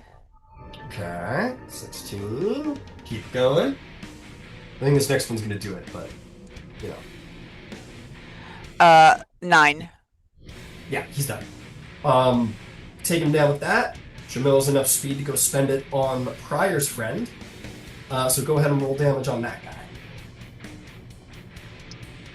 Admittedly, you wouldn't have had advantage. Go ahead and just roll me one more. Oh yeah, It's fine. I'll just roll it. That's fine. 16. Yeah, you're good. Oh, that was cocked. 5, 9. Let's hold Pryor to 10 foot. So 15. 15 damage. Excellent. All right, you start chipping away at this last one. Excellent job. All right, roll me a d6. See if you get your brain burn back. 2. All right, no brain burn this turn. That will be it for Jamil, I believe. On Krillus' turn, we're gonna just keep on blasting them Sorcerer's Bursts. Which 6, 12. Oh, I'm looking at the wrong sheet. He's better than that.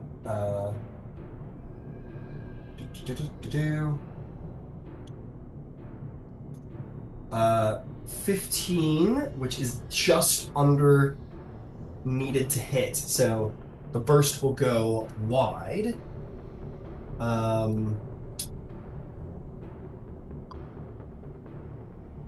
I think he's just gonna like move a little over here, just stay safely out of the way of any party members. And we're gonna call that a turn for him. Playing him very moderately. Hope you guys don't mind. Briar, you are up.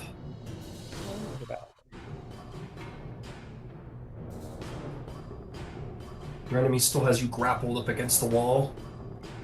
Yes, but he's wounded, and I do not He care. sure is. Give me a wisdom saving throw, DC 17.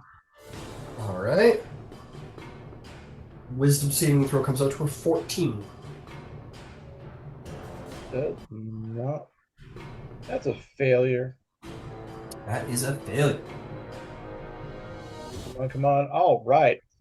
Toll the dead. Ooh. Oh, shit, for that looked whom like the a lot. bell tolls. That is 30. 30! Holy mother. The creature screeches in pain as you take it from doing alright to more than bloodied. In a single instance, it screeches. Very well done. Anything else? Daily your hands upon me. Go. Yeah, you in response. Is there anything else?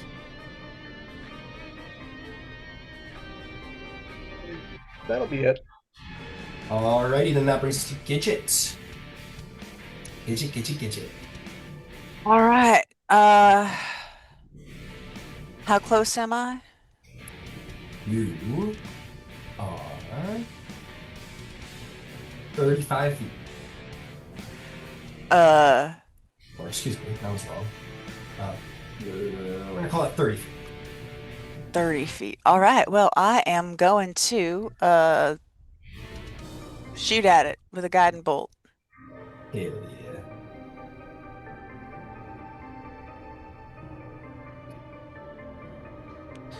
yeah. For a 17. 17. That will hit. Roll some damage. Now, is this the one that Oosh. is grappling prior right now? It sure is. I love that so much. All right. So first off, let me do that and that. All right. So I was doing it. I did 13 damage, and it is it's glowing because of the guiding bolt. And then for my Is it the glitter bonus, bomb? yeah, because the glitter bomb. You bet. That's right. And then because I can, and I just use one of my fancy cartography spells, I'm gonna reach into my map and pull Lumen out beside me. You have the most Mickey Mouse fucking features. Incredible. You reach into your map and bloop, pull him right out, and probably you're like, what the hell just happened? You see prior to a full like go into the storybook Shrek style and just disappear into the thing. It's fun. All right, you are free from being grappled, Prior. Thanks. Well done, Gidget. Is there anything else you'd like to do? No, I am done, but thank you. That is very, very fun. Seeker. All right. We finally have the party oriented the way it likes to be. Would you like to swim up and do what you do best? Yes, I would. All right, and so you do. And you have advantage on your first strike thanks to the glitter bomb. Wonderful. 25 I think that'll hit. or 11 force damage. That force damage. It's hanging on by a thread there, sir. Roll me another attack roll. Alrighty. 16? 16 just hits. It has 3 hit points left. How would you like to slay? Given that Seeker is currently harboring the fragment of abhorrence, it's almost like they just grab hold of its leg and just start whacking it. Hell Don't yeah. grab my party members. Some unknown Russian voice comes out of Seeker's mouth. And yeah, you just start clobbering it, breaking it down. The leg snaps off And the creature falls to the ground, beaten and dismayed by the abhorrence of Seeker. Well done, team. Well done. You have gained another fragment, another vision in the story of the Apotheon. There at least seems to be no way out of here other than the way you came.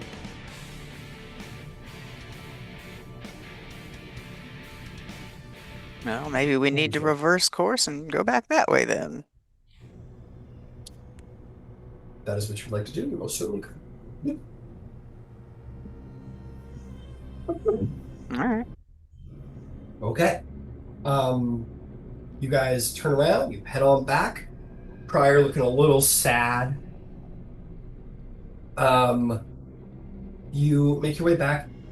You clearly see not the way you came in, but a little further south, presumably a little further down the tunnel that you guys didn't go down. There's another secret door that is very clear from your side of the room. You guys could go through there easily enough and end up back in that hallway. And you have two choices. You can continue south down this hallway, or go north back towards the planet room, the eye planet room, shall we call it, and then through the north passage of that room. So, north or south at the end of the day?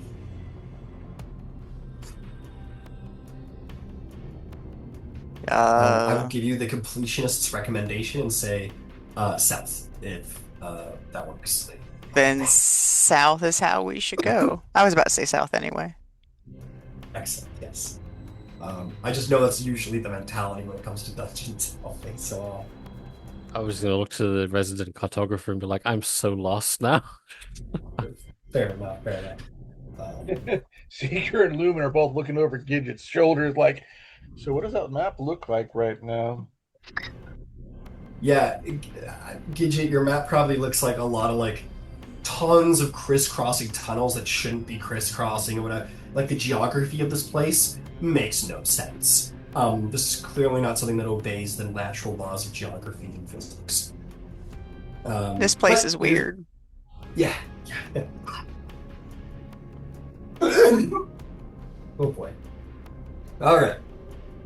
Continuing on, you go. Like, for instance, where you're traveling right now, by the use of your map, it should be cutting through several chambers you previously went through back in, like, shall we call them the chambers of regret? This technically should cut through those places, but continuing down you go through the very heated tunnels. This chamber should be soon connecting with that one chamber that had a lot of the one where you killed the light devourer. It should be cutting through there soon, but not quite yet. You find yourself in a new chamber, folks. Whoop-de-doo. There's very clearly a passage that leads on towards the west, which should then connect with that chamber. The shall we call it like the Chamber of Currents, just to keep things simple. That is the only passage in and out of here that you can see as of yet. But as for the chamber itself, this cavernous space slightly expands and contracts like the lung of a living, breathing creature. Natural fissures in the floor belch out columns of steam and bubbles. And the water here is warm as opposed to like hot. Red light also emanates from these vents, illuminating the chamber and the mouths of the tunnels that lead away from it. So this is bright light here. Tell me about your passive perceptions, folks. 19. Yeah. Dang. Same 19 for passive. Very good Nice. passive investigation, but my passive perception's okay. It's 11.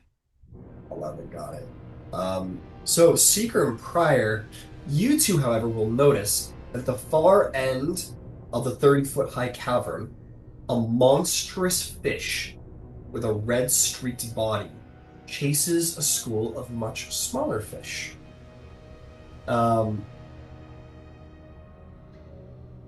You identify these as one of those massive slithering blood fins Unusually though, it seems to be chasing a swarm of sorrowfish. Those like little annoying fish that get around you and fuck you up. Um, yeah, it seems consumed by the sorrowfish right now. There's a good chance you could be stealthy in this instance if you had a mind to.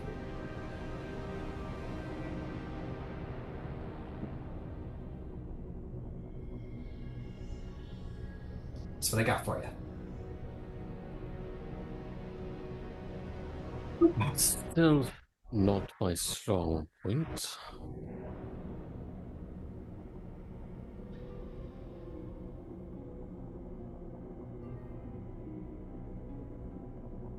Are there any like in the chamber? Are there any visible exits besides one we came out of? Yeah, there is the one to the west. There could potentially be a secret door in here that you can't see as of yet.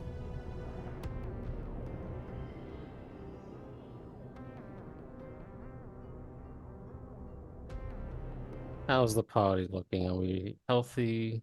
Anyone bloodied? Yeah, Carlos is doing all right. He still only has those 9 hit points missing.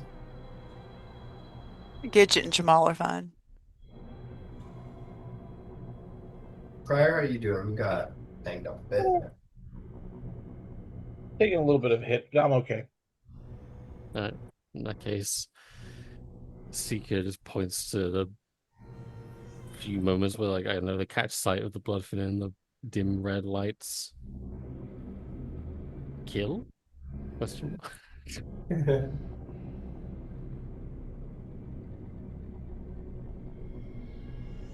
Murder kill. I'm perfectly fine with it.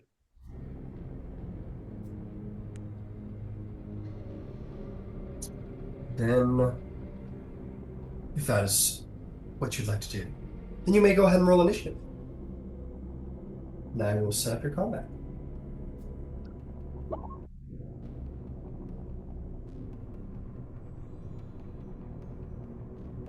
Spell fucking.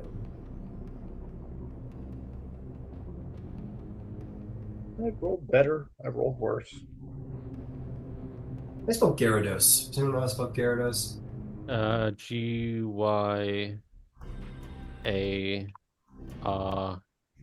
Gyarados. Damn, that's. You put an E at the end. Oh, I did? I don't know why I did that. And there's also an A after the Y. Gary? Oh, maybe I'm wrong.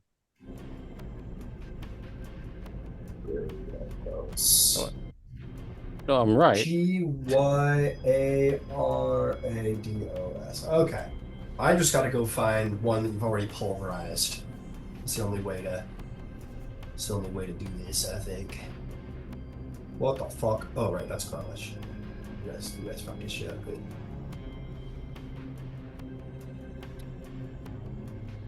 Just gonna go snag me this one here. Repurpose it for your uses. Fragrance. Alright. Excellent.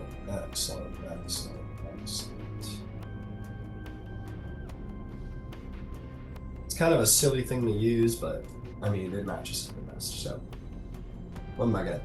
What you gonna do?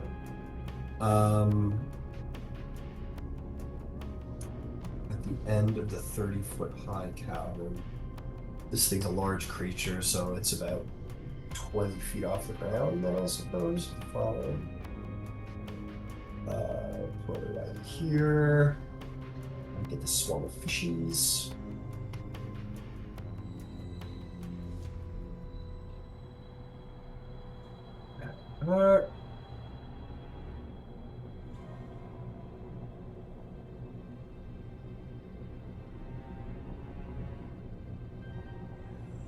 Drop your minions down. Usual formation.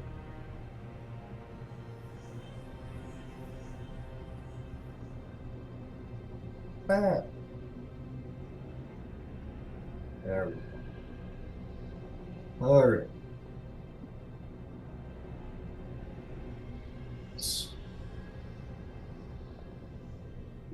Mid. Let's throw this back. And prior.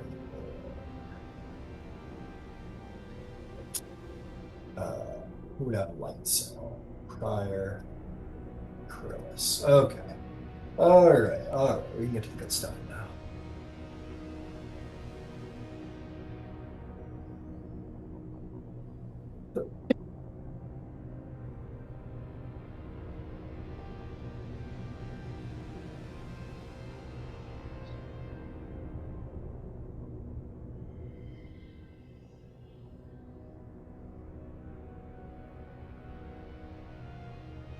We're getting the setup. What do you guys think of Netherdeep compared to other modules you may or may not have played?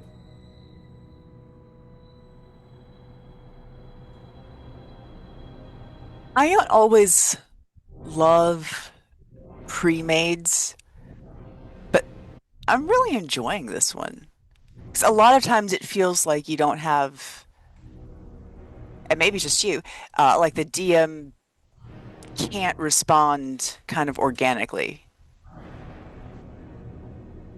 And It's tricky. Yeah. I agree. I agree.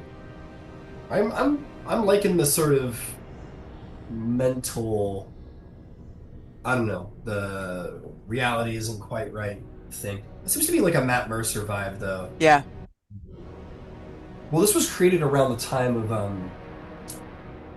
campaign 2. yeah. If anyone watched it, there's some narrative similarities I think between this game and that campaign.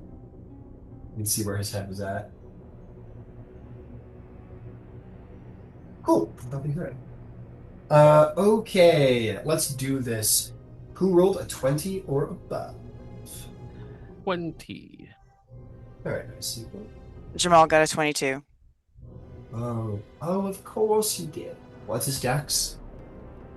His +3 is his modifier. Yeah, so he's gonna go first. Um, how'd you do, Krillis? That's me. I'm Krillis. How'd you do, Prior? I got a 14. 14 and Gidget. 9. No.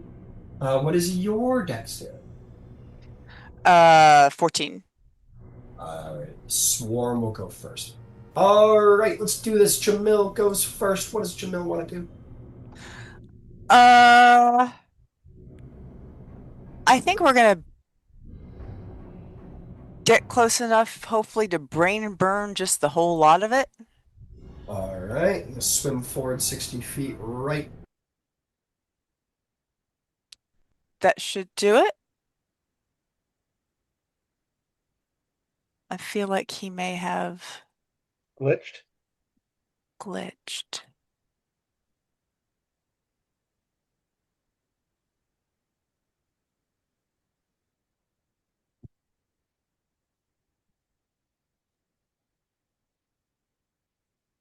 He still seems like he's glitched. Lost him. It's okay.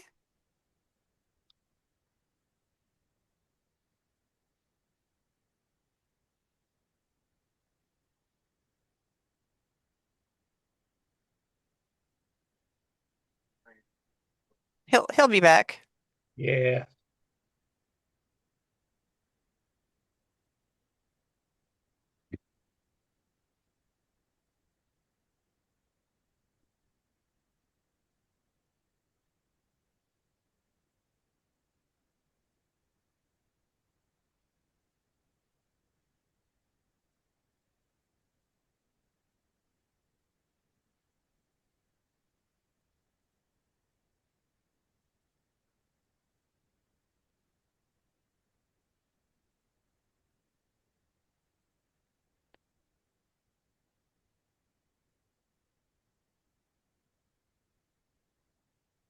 Go check Discord.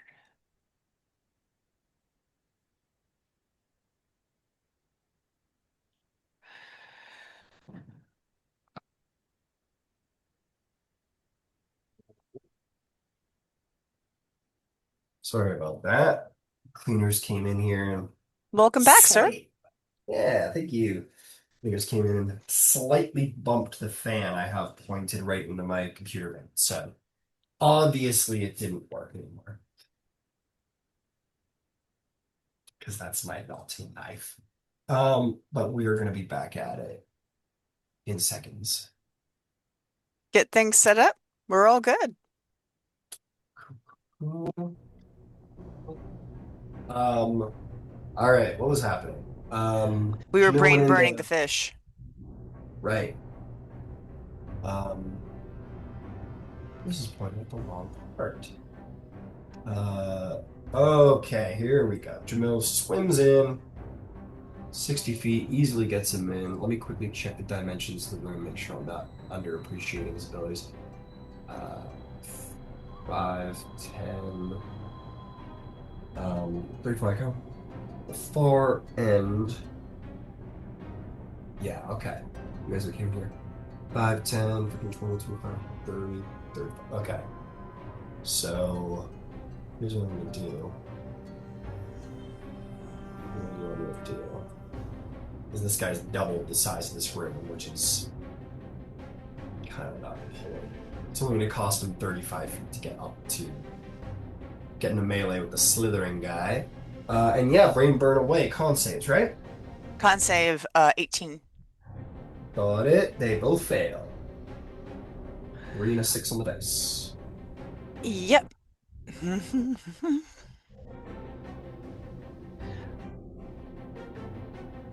I like the slithering blood thing. I like that. I like his block. It's fun. I always like swallowing PCs. It doesn't always 23. get out, but it's fun. 23. All right, 23 damage each. Excellent job. Yeah, you guys always find a way out, but it's fun in the meantime. Okay, excellent work. You want to punch? Yeah, Little seafood punch? let's punch the big guy.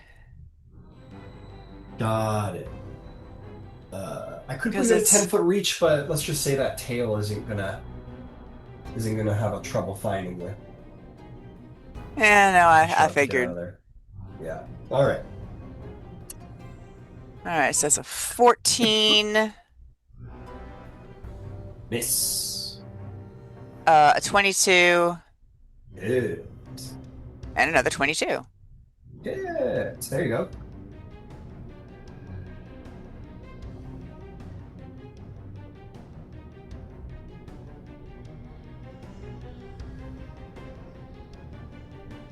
Okay, 26, 28, 38. 38 total damage. Excellent. Comes in. Boom, boom. Punch a snakefish. It is bloodied immediately. Jamil is a monster. Nice. Well done, well done. That will bring us to the slithering bloodfin, who says, "Hey, look, a bigger meal who wants to catch these hands." Jamil isn't taking any. Is Jamil taking any damage? Jamal has taken damage. Got it. How much damage? Out of curiosity. 20 points, so he's still over 100. He's still got over Got 100 it. HP. Now, oh, absolutely. So I want to remind everybody, just in case they haven't got this on their sheet, I believe Pryor did cast aid at the beginning of the day, last session. Yes. So Jamil does have an additional 20 max to his hit points as a reminder. Oh, yeah, I totally forgot about that. So, Yep. He's still going to be damaged, but you can you can return 20 and add 20 to his max, right? okay. Well, thank you very much. No problem. Just wanted to keep you in the loop. But either way, this guy smells blood, and much like a shark, he will get advantage on you because just so delicious smelling. That is going to be a 22 to hit. That will do the job. Alrighty. It's going to be 15 points of piercing damage, and Jamil is grappled and restrained in its mouth. And with that, On a 28, it is going to swallow him. I fucking love it. I'm sorry, I love it. I think it's so fun. I know you have your super busted, like, oh, whatever, I can just teleport anyone, anywhere, anytime. But in the meantime, it's gonna be very fun for me. Then he is going to swim over to all of you. Hey, Seeker, you're very easy to hit.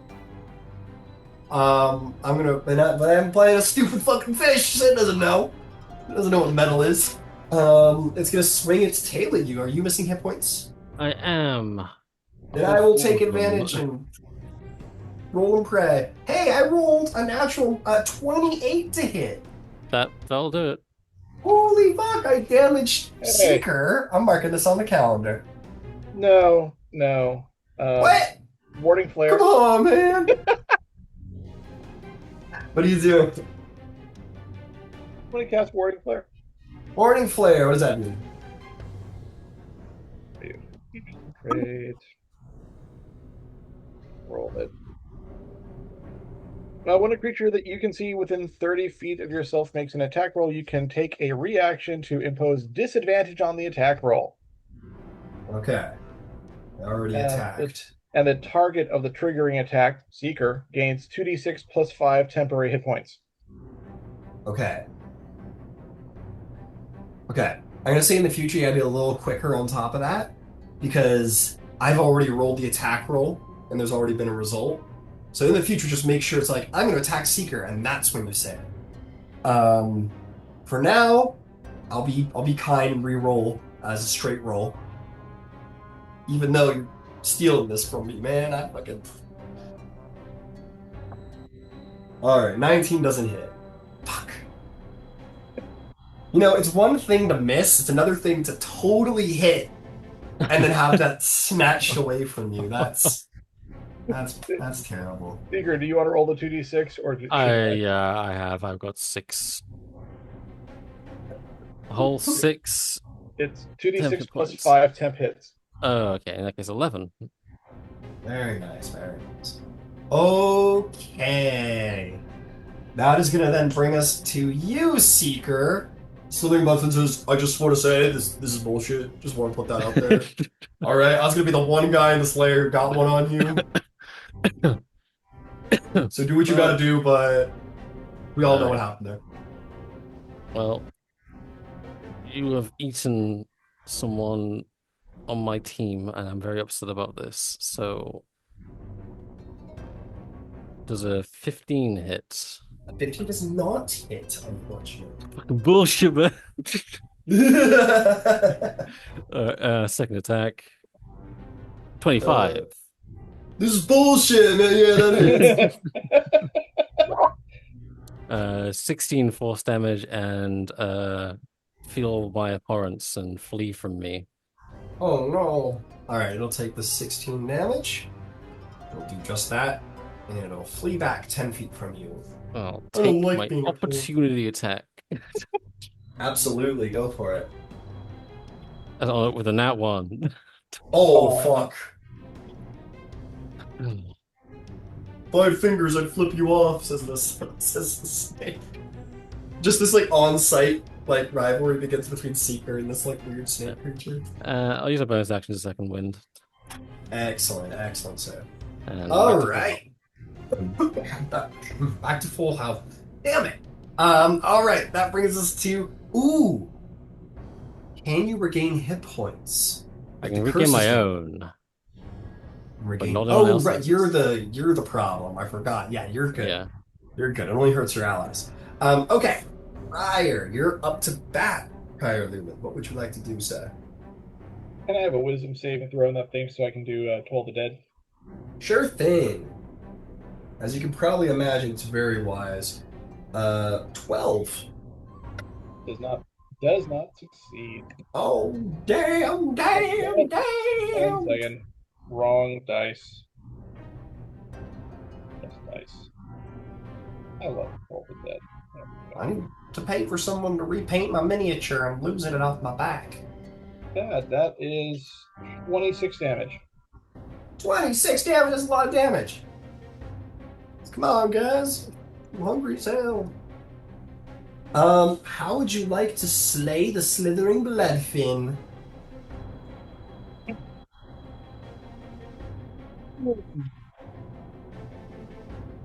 That was necrotic, isn't it? Ooh. Yep. Like a withering touch. The Nice. necrotic just eats away at its flesh. You put your hand out. Boom. There's the sound. And yeah, maybe a little bit like when Snape like takes out the Snape takes out the snake during the duel in the second movie. Just this like necrotic wither just like starts at the middle and just splits it in half. It doesn't fully disintegrate it, but it does fall onto its side, and it does release Jamil, who goes, "This is the second time this has happened." And that will bring us back around to you, Prior. Is there anything else you'd like to do? No, it should be it.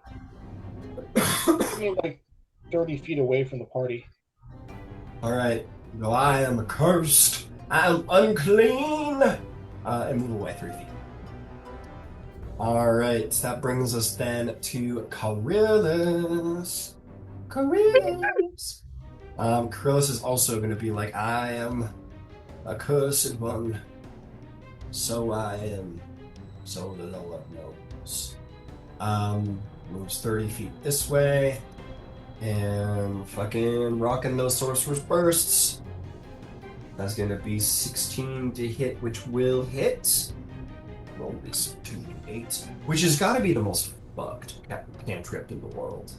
Like, absolutely devastating. 8 points of damage. 8 points of thunder damage to the Schwam, which will bring us then to the Schwam, who is going to... it's got 30 feet. Jamil goes, oh, fuck. And it's going to swim in and around Jamil. And it is going to do... each creature. Oh, yeah. Okay. It is going to do a Desolate Drain. I need a Wisdom saving throw from the High Curator.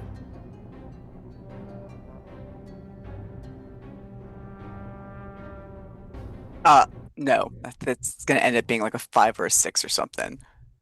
Jamil's monthly mental, ease of mind gets interrupted by the fact that he just got swallowed and then not released out the way he came, but just the body around him just ate away in necrotic filth. He's a little distracted by that mentally. And these fish come around and just don't even bite him, just swim around him and fill him with desolation.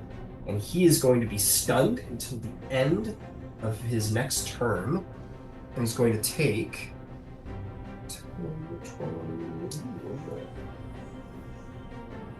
I take 32 points of psychic damage. Youch! Woo! That's it from Swarmy Boys. That's going to bring us to Gidget the Glitter is the... Fuck. Lost that one. Gidget Glitter Bomb. What would you like to do? I'm gonna vortex warp Jamal out of there because he's looking bloody. Alright, fair enough.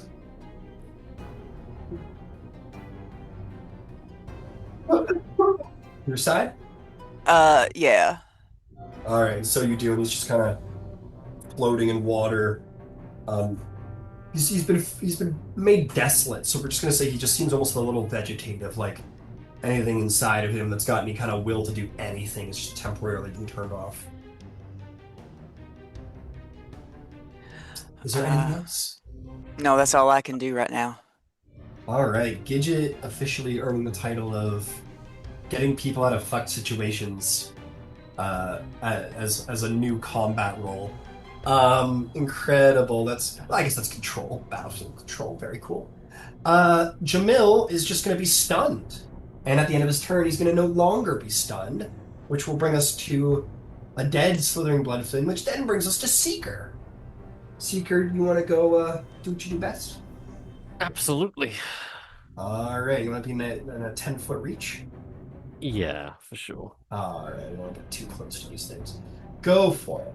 I'm going to check to see if Coryllis is close to you. Nope, he's just out of range of you, so you are good for straight up roll attacks. Okay, that first one was definitely a miss. What'd you get? 10. Oh, no, yeah. 17 on the second. That'll hit. Ooh. Oh my god, I rolled it. 7 force damage. Excellent. 7 force damage. Well done. Is there anything else? Uh, I will action surge. Action surge. All right. And I'll attack. 23. Oh, yeah. Get some damage. Again, 7 force damage. I'm rolling like crazy. Consistent. Very nice. Alright, and second attack. And that one. Oh my god. Oh, no. You want to make him go away from you so you can bop him again? Yes. Oh, no, I mean, after being within 5 feet to attack You have to opportunity, be right? within reach. Oh, okay. And then, yeah, I'll make him walk away. So, All right, and away they go, and you may take another shot. 22. That's better. Yeah. For a whole 8 force damage. That's like 3 consistent It blow worked down for me, rolls. Yeah. All right, well done. I'll then swim away. That's Fair enough. the full 40 feet. Get away from me. Nope. Got it. You already swam 15, Oh. so you can do like a 25 over here. How does that sound? Yeah, that works for me. Excellent. Getting a little close to Mr. Pryor there, but I mean, his abilities aren't the worst. Okay. Pryor, you are up to bat, my friend. There's a swarm of very mean fishies to deal with. I just keep hearing church bells. As a note, the vents in the floor are beginning to flare more brightly since the bloodfin died. The room is becoming boilingly hot. Uh-oh. I need you to make... Who killed that bloodfin? That was you, my friend. Yeah. I'd like everybody to make... I'm gonna start it now. I don't wanna... You know, people have made turns and decisions. I'm not gonna screw you over. I will say, as of now, though, it begins. Pryor, go ahead and make me a con save. It took a minute for the water to get this hot. Or a couple 6 seconds, apparently. Oh, just a 6. Just a 6. Oh, this is gonna hurt. You ever stuck your hand in boiling water? Yes. That'll be 21 points of fire damage. Damn it.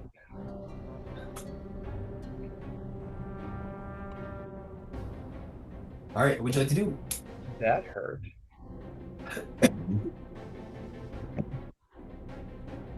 Ew. That's nice. Okay. What's its give me a wisdom saving throw? Yes, sir. It ain't much. It'd be 18. Oh, it saves anyway. Lucky save. Anything else? Yeah, I'm not liking the hot stuff.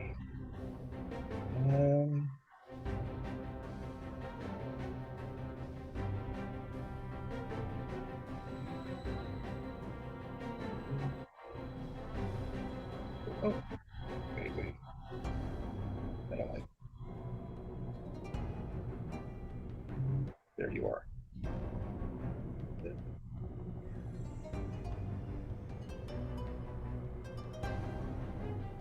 Seeker's fairly close to me. Fairly, Yeah. like over 30 feet, right? Within Yeah. 60? He's definitely within 30 feet of you, yeah. And your thing, what does your thing do? It stops healing, right? Who's? No, it was prior. No, mine is disadvantage on saving Wow. throws. Got it. You could just swim straight up if you want. There's the ceiling's almost there's like no ceiling. It goes up for like 100 feet and then just disappears into the blackness. But I'm curious who is wounded. Who is wounded? Jamil's bloody, if I'm not mistaken. Yeah. Okay. You could swim away from Prior and do a little healing if you want, or you could swim a little ways away from Seeker and do a little healing if you wanted. Yeah, swim a little ways to make sure that Jamil's within 60 feet and Pryor is. Well, sorry, and Seeker is Seeker's within 60 feet of me. Okay, got it. So Seeker is no longer within 30 feet of you. His curse is not affecting you. He is within 60 feet of you, however, as is every party member. Great. I'm going to do a mass healing word. Nice. Let's see, 4th level. So 4th level.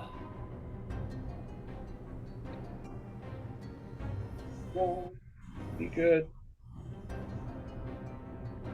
With my bonus.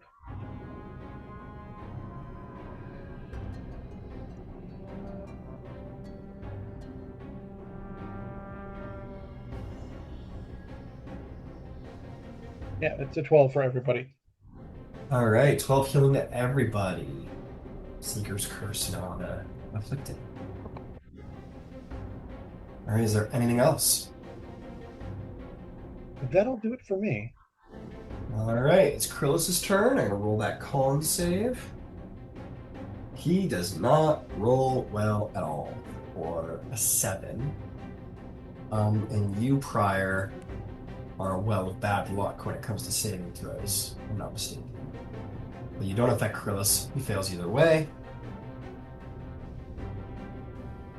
He's gonna take 25 points of fire damage.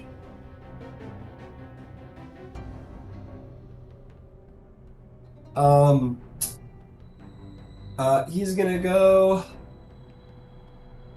What are we doing? Are we gonna go back the way we came? Are we going deeper in? I'm cooking here. Which way should I go? We're going deeper in. Okay, thanks. That's what I'll do. He is going to swim 30 feet this way, trying to keep a little wide of you there, Seeker, so as hopefully not to afflict you with his curse. This is what it must be like to be the Apothian, not to be a little on the nose about what's going on here. And he's going to use a Sorcerer first, or a bit of a one-trick pony today. 18 will hit. For 2.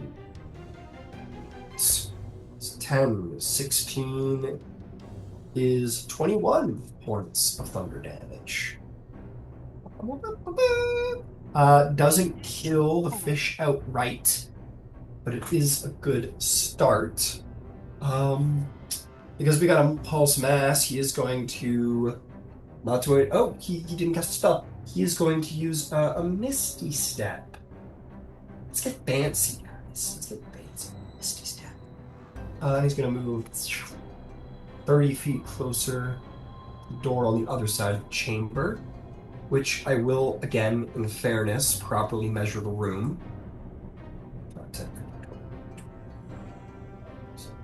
20, 30, 40, 50.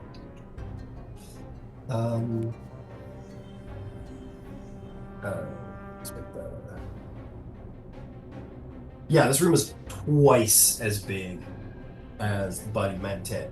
So I'm gonna say, if you're past this, if you're past this line, I'm gonna actually make that a real line here. If you're past this line, you're gonna be out of the boil.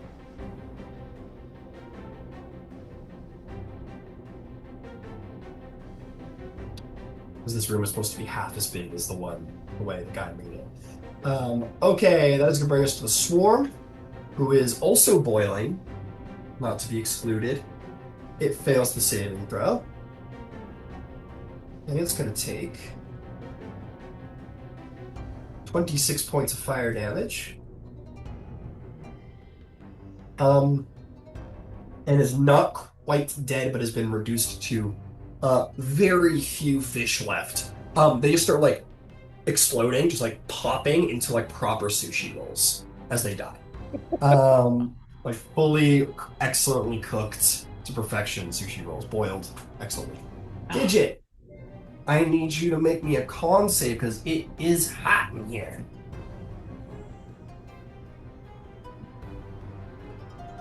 Oh, all right. That's a nat 20 for what I think is going to be a 26.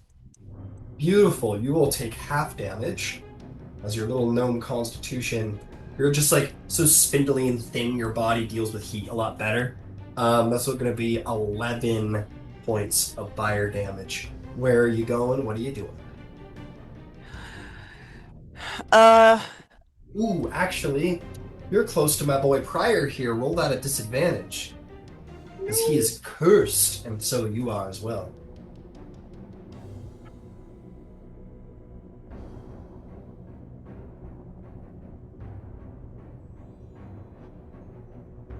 $25. Hey, you're still good. All right, what's the plan? I am going to toss a ray of frost over at the fishies, and then I'm going to get to swim in to catch up with the group. All right, Ray of Frost, go for it. And you have 30 feet of speed. I have 30 feet of speed. Excellent. 20, 30, 40, 50, 60. Ooh, did I undershoot that? I definitely undershot that. Sorry, the line is shooting a little further back. But yeah, go ahead, take your Ray of Frost. And it's a 22 to hit. 22 will hit. Roll me some damage. There's the line. My apologies. 5. And they're a little slower. Well, 5 and a little slower. But 5 is enough. As they're boiling in heat, they're just gonna get like, just like when you take a really hot glass bowl and run it under cold water, they just like completely shatter and break. It's kind of gross. They turn into like little ice cubes that immediately then melt into just mush. It's like, oh, yeah. All right, but we're gonna keep the initiative going because we need to get the fuck out of this room before we melt. Flesh from bone. Jamil's back. He's gonna make a con save, please. Luckily, he's fast as fuck, boy. Yeah, this con save is going to fail. I am sure of it. Yeah, it's a 6, so he's going to take some damage, but he's also going to move real fast. Yeah, he's gonna move real fast. It's gonna be 18 points of fire damage.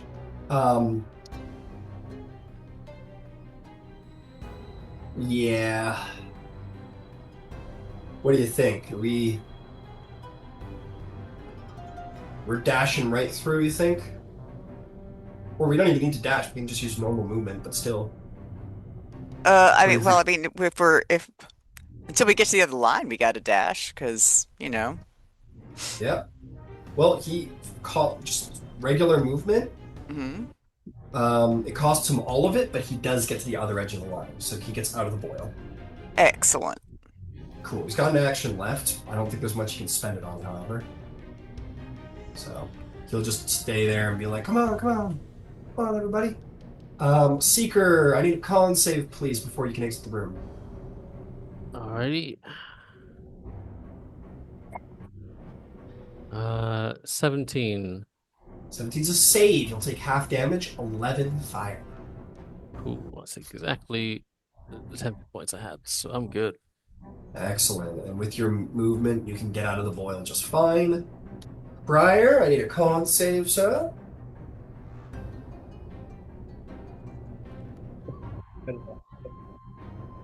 What was that?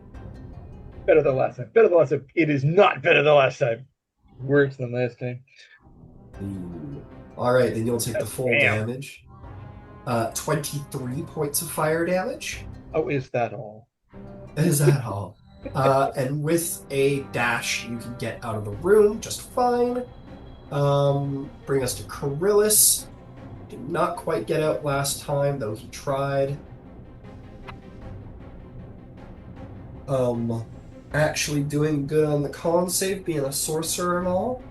His body's built for weird conditions.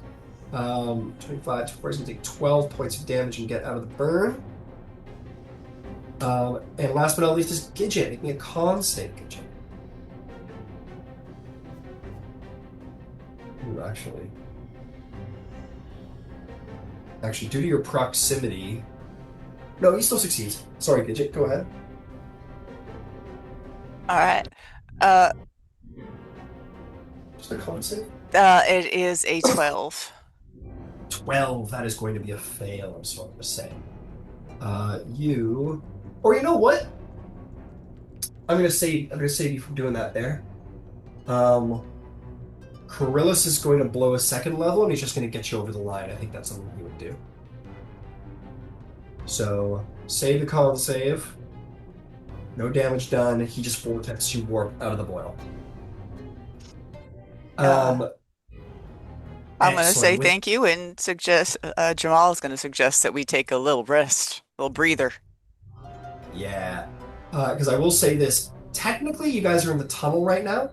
And on one side, you've got very heavy tide from that one room that you were in. And you've got boiling water on this side. You guys are kind of in the middle. So you're kind of on the razor's edge of both, but enough that you can get a rest, yeah. If you guys want to take a short rest, you certainly can go for it. Look up full land. So why don't you then go for it? Jamil has half his hit dice right now.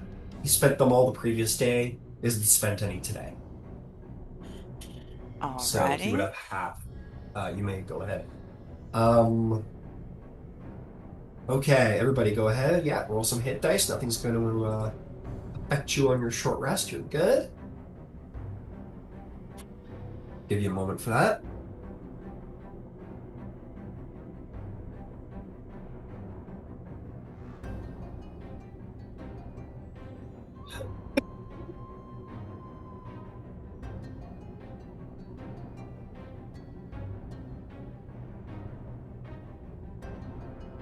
Ooh.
Go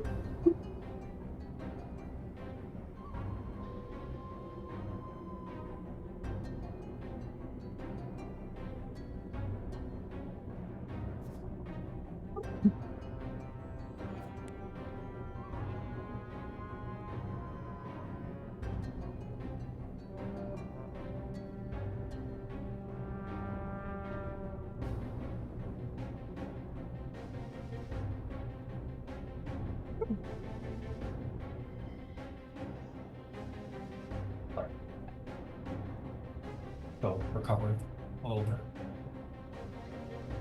Try to get pop the mute.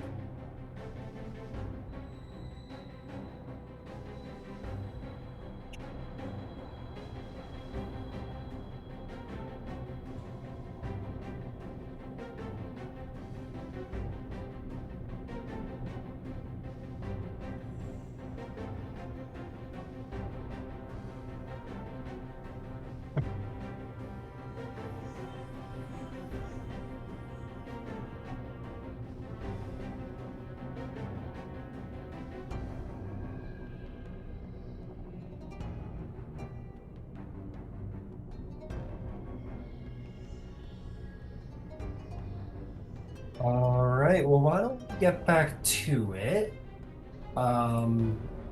We will start with the good stuff, which is there's two things.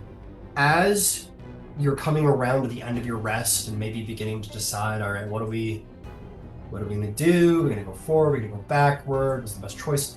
You will notice the extreme heat from the previous chamber and the violent tide of the next has begun to recede.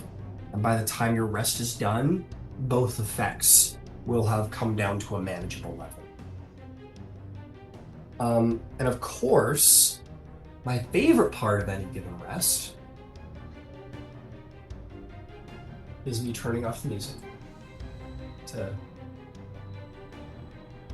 ease off the stress of this.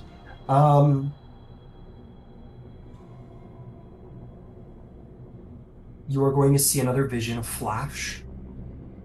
During a thunderstorm, the warrior bellows, "Why, Evandra? This is not the change I seek! Tell me why I walk these steps!" The roar of the storm is all he hears in response. He rakes his hands through his hair in desperation. "Tell me!" Come back.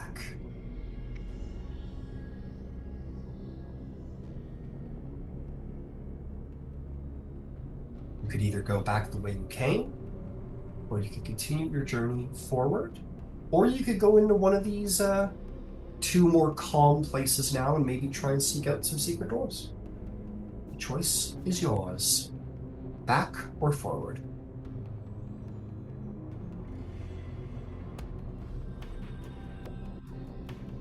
I think we keep going forward, but I'm open to ideas if someone wanted to go do something different. I trust our navigator. All right, onwards. Onwards you go.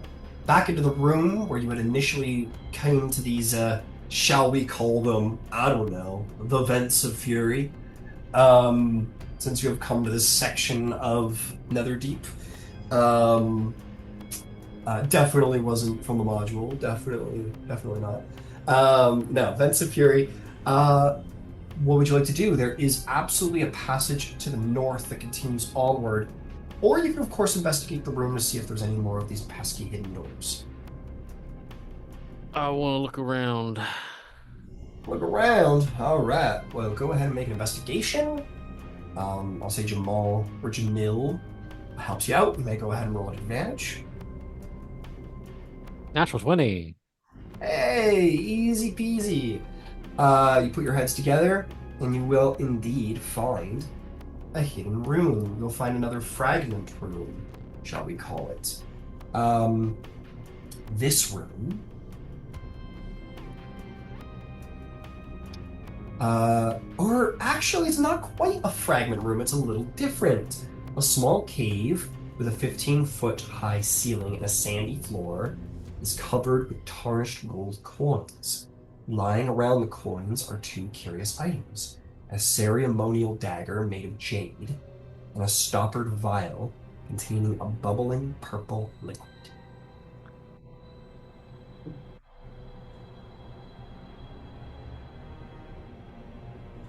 Gidget does potions, right?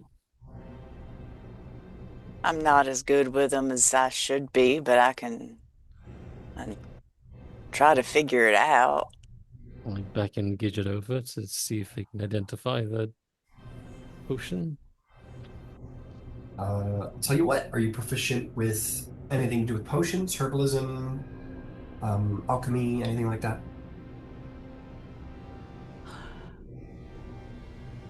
Oh, goodness. No. No, she is No? not. I just Oh, realized. Nope. okay. I'm not either. All right. You guys want to take a, let's call it an Arcana check. You want to take a random Arcana check and take a swing at what they could potentially Now that possibly she could be? do. That I can do, All right. yeah. All right. DC's pretty high, just to just guess a potion by the look of it, but you know, might work out. 30. Holy fuck. So close, you just missed it. You don't need to hear from me then. Yeah. Oh, it was a 31. Oh, fuck. Oh, no. No, yeah, you hit it perfectly. Yeah, you're like, I'm not so good at this, but I'll give it a swing. She like opens both bottles and like puts a pinky in and does like a potion of superior healing. Puts that over there. Goes over to the next one, dips her just the tip of her finger into the blue bubbling liquid wine, and goes, potion of heroism. Puts it down. Immediately figure she's like 1928 vintage. So like it easily determines which each potion is.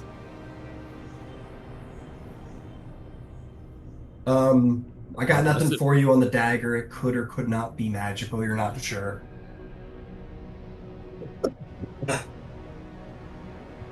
I do have fun news for you guys, my Arcana friends. You're not sure what's going on with the dagger. It's clearly expensive. It's a jade dagger. The hilt of the crossguard resembles two green snakes coiling around each other. The craftsmanship is exceptional. It's clearly like a fine, expensive dagger. The coins, it's 750 gold pieces. But what's notable is that it has been minted um, using the faces of mages, of unknown cities for the 30 Arcana to identify some of these as some of the floating Age of Arcanum cities. These coins were minted pre-calamity and thus worth double to a scholar or historian. Oh. So these are Age of Arcanum minted gold coins. Yeah, I think Gidget's probably like holding these pieces of archaeology with like wide eyes. Yeah, one side is like the profile of a mage with like a staff in front of them that they're holding. The other side is like some kind of floating city with like, you know, words all around it. And you're like, yeah, that's Age of Arcanum coin. This is so cool. Look, it's even got the floating cities. I don't know who these people are, but this is like a real good find. This money's gonna be worth more than it looks like it is. I can't wait to trace them in my books. I imagine this dagger will be quite valuable as well. Yeah, Dagger's worth 250. it seems like it was ceremonial, but I can't, it doesn't read off like it's particularly magic, but it's real nice. You say ceremonial. I'll Well, pass like it to Brian. yeah. I was just thinking the two snakes and it being all nice like this. I don't know that I think just like a common rogue would be carrying something like this to go stabby stabby. I could Make be a wrong. religion check prior if you want to see if there's any kind of yeah, if you want to try and gather anything about it. I couldn't hear you clearly. Say that again. You can make a religion check if you want to try and gather anything exceptional about it. Ooh, 25. Ooh, I mean, you cannot. There's no way to be certain. It could just be aesthetic enjoyment of some guy, but there's a pretty intense, like it's hard to not think of the cloaked serpent, the god of assassins and poison. The dagger is the weapon of the assassin, and green is the color of serpents and poison. And the crossguard is of two snakes sort of coiling around one another. And the cloaked serpent does encourage, battle amongst their peer, or not battle, but rivalry, violence against their peers. It's hard not to deny the iconography. You don't know for sure, but it's pretty hard to deny. I'm gonna stab Jamil with it and see if anything happens.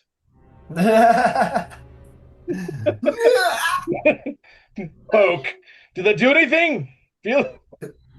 I goes, yeah, you pull it out. He goes, yeah, it did something. And he looks down at his bloody wound. Please, I'm kidding. Please, I'm kidding. I know. Yeah, you're you're joking around. He's like, stop, and you're like, ah. It's like, it's not funny. It's sharp. Nothing. I don't know. It's a ceremonial dagger. That's fine. Maybe we put it in a bag. I mean, it works. It's a functional dagger if anyone wants to look real fancy when they stab folk. I already got a fancy sticker I'm not good at using. Fair enough. It would go really as great far as with a poison reptilian themed character right now. Yeah. It also isn't magical. You guys are pretty sure it's not magical. And it's also ceremonial, so it's obviously not built for combat. If it was built for anything, it was built for waving around or stabbing somebody who isn't fighting back. So anyway, with that little discovery, here in 11A, despite how it's depicted in the map, that's all that is in here. Okay, you guys have some choices. Same as before, you could go back to the previous rooms, you do a little backtracking, look for any secret doors. Or, of course, go all the way back to the Ruidium, or the Ruidus Planet room and go up the northern entrance, or continue north along the path you're currently going.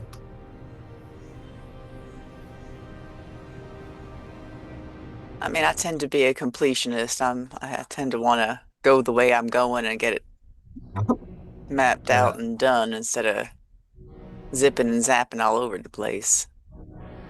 Fair enough. I will say that you do see a couple of empty vials on the floor. Maybe potions of healing from another party that may have came through here at some point. Yeah, you can continue on through the northern entrance. Okay. Into the next section you go. Natural vents spew red light and jet out bubbles of water into this warm obolog chamber. Two enormous jellyfish-like creatures, faintly illuminated by light coming from the vents, drift in the water at opposite ends of the chambers, tentacles swaying.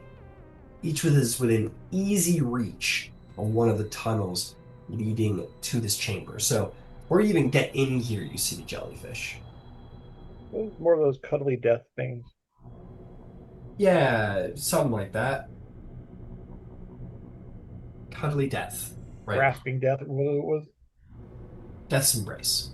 Death's embrace. There we go. And I distinctly recall that Meleeing it is a bad idea. It takes the phrase human shield very literally. All right. Could, of course, always come back. There's other places you wish to explore. We can go to other places. But them vials might suggest the Bravehearts went this way. And left the jelly behind. That don't make no sense. You're right. And left the jelly, he says. That's funny. The jelly. Sorry. All right, we gonna backtrack and avoid the jellyfish.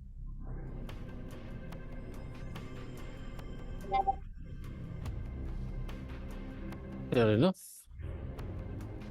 All right. You can always come back and kick their asses later.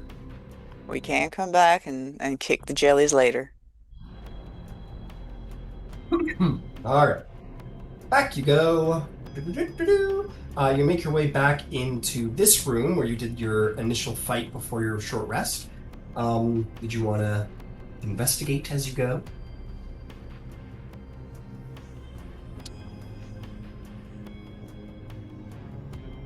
Sorry, can you repeat that?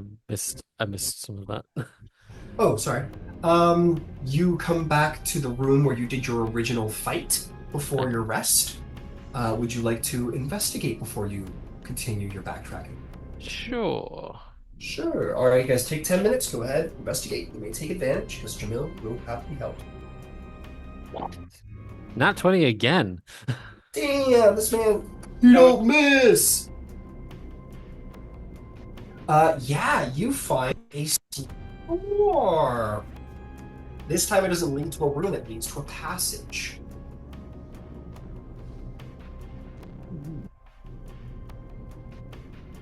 You could take the passage, or you could go back to the planet eyeball room. Passage. I'm seeing nods. I'm seeing Yeah, nods. let's take the passage. All right. Take the Laura passage. reporting. As you start taking the passage, you're going to notice a similar sensation to something that you have felt before, though different.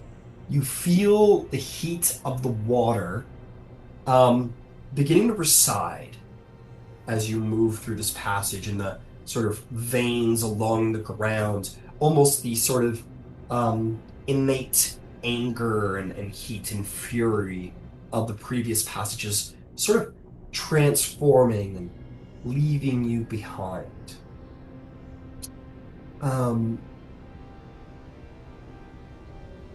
You start to feel the water feels like thin. If it could, it's not too cold. It's a little chilled a little bit. There's something about the water, like in its clearness, in its emptiness of like vegetation and fish and all of these things. And there's also a feeling of like deep yearning, of like withering, of fading, of starving, of need for something, for more. And you definitely feel that you've transitioned from one, shall we say, region of Netherdeep into another. Now, I will put forth, I know last time that had an influence on all you guys were like, let's not go here yet, when you came to the angry place. As you begin to move into this other region, do you wish to continue to proceed? Or did you want to finish off the angry places of Netherdeep first? We look to Gidget. I kind of want to proceed. Onward then. Onward you go. All right.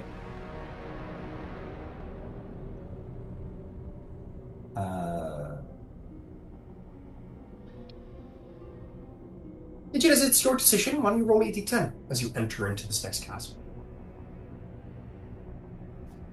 3. 3.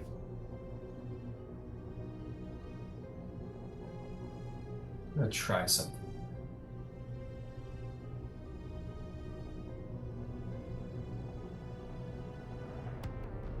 Yeah, the reds kind of get the reds and brown. Sorry, the reds and almost like blacks start to transition into like light reds and like blues, especially a lot of blues.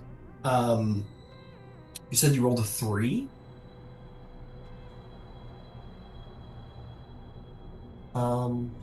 You see as you enter into this chamber. Where are we going?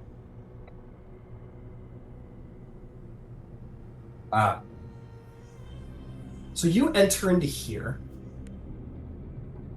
and you see there's 2 ways out of the chamber.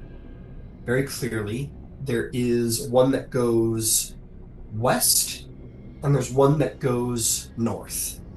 So this will be north, this will be west. You see this like little light over in the west, just sort of like bobbing there, like a conscious thing, not just a light.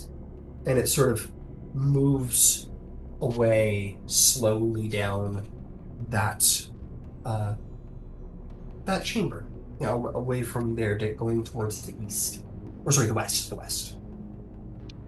But in the meantime, before we deal with that little event, okay, we're gonna put that over there so I remember it.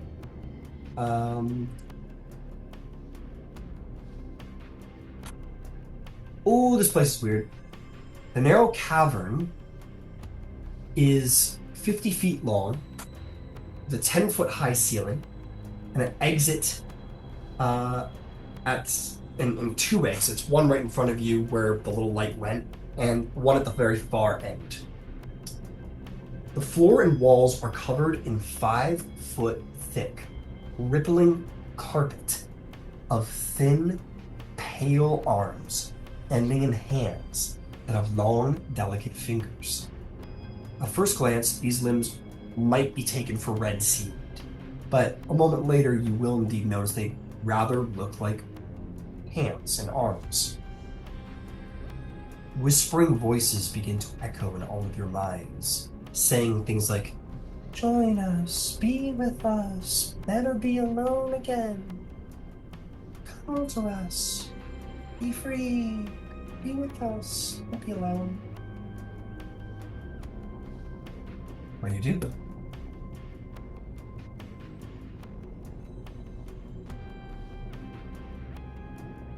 Not swim into the forest baby arms. I feel like it's a start.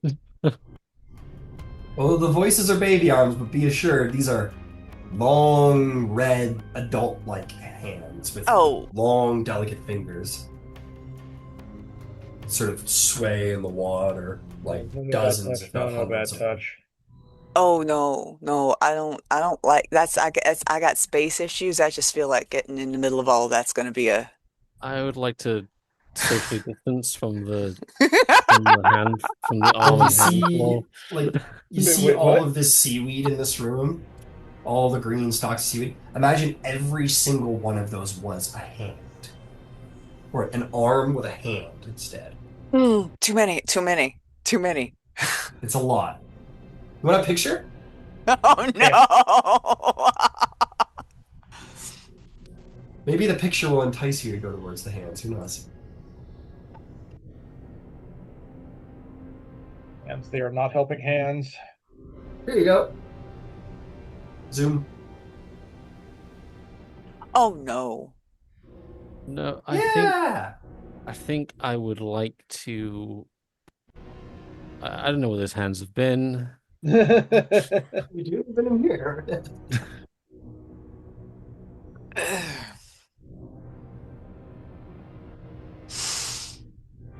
Think of all the high fives you could get. Oh God, there's stuff in there. Maybe. Oh, it can it? We probably Do can't you guys want smell to it. try and cross the cavern like very much in the middle as opposed to close to the walls, floor, or ceiling? Yeah, we're gonna try that, or Or like I have a feeling we got. you can go back. You still got other passages you haven't been down. You got three choices. You could go to the eyeball planet room. You could go through this handy chamber, or you could go through the jellyfish room. Those are your choices. That's your life right now. All right. Ah,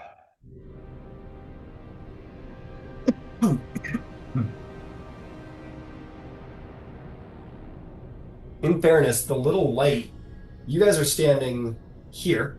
Mm-hmm. The little light went down here. So that is not nearly as intense to cross as like that one way down there. Let's maybe make the little light. Why don't we want to try for the following the little light? We can follow the lad. All right. In improvised voice. go into the light. Anyone, yeah, go into the light. You guys were looking pretty intensely along with these hands, and as you begin to swim by, being careful not to touch one or too many. As a reminder, it's only a 10-foot high roof, and they're everywhere, so there's a very narrow margin of not touching. If anyone wants to make a perception check to sort of have looked around the room and maybe see into the room. Yeah. Yeah, sure. I'll throw Kenku recall on that Damn it. for advantage.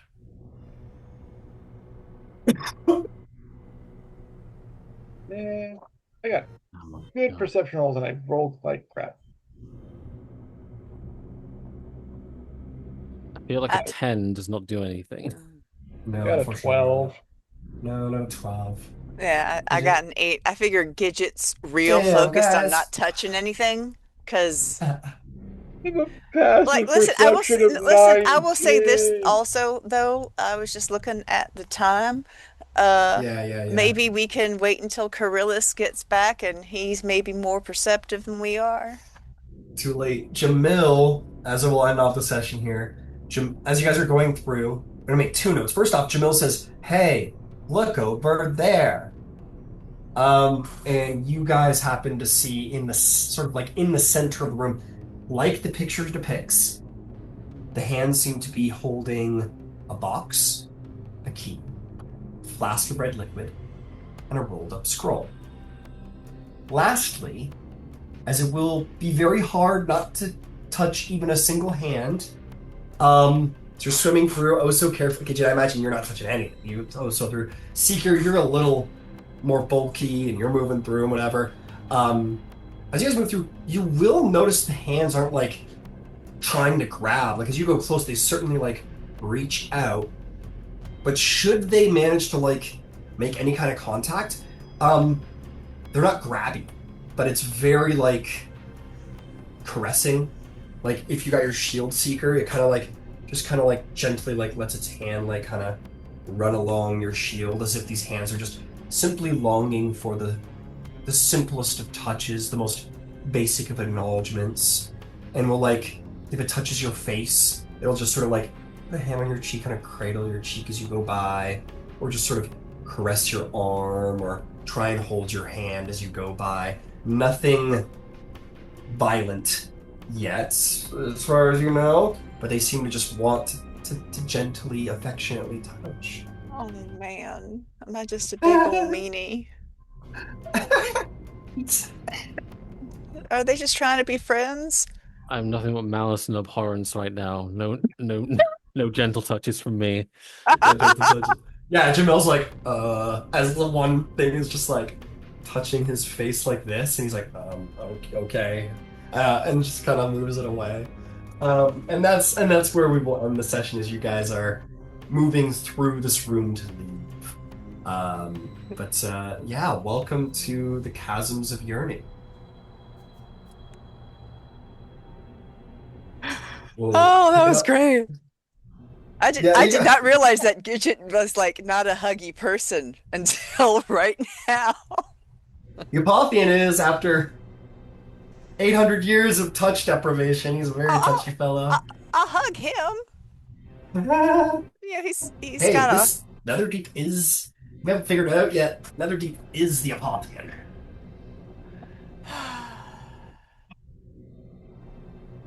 He's a But good dude. yes, I like him. he's in a yeah. He's just a guy in a rough spot.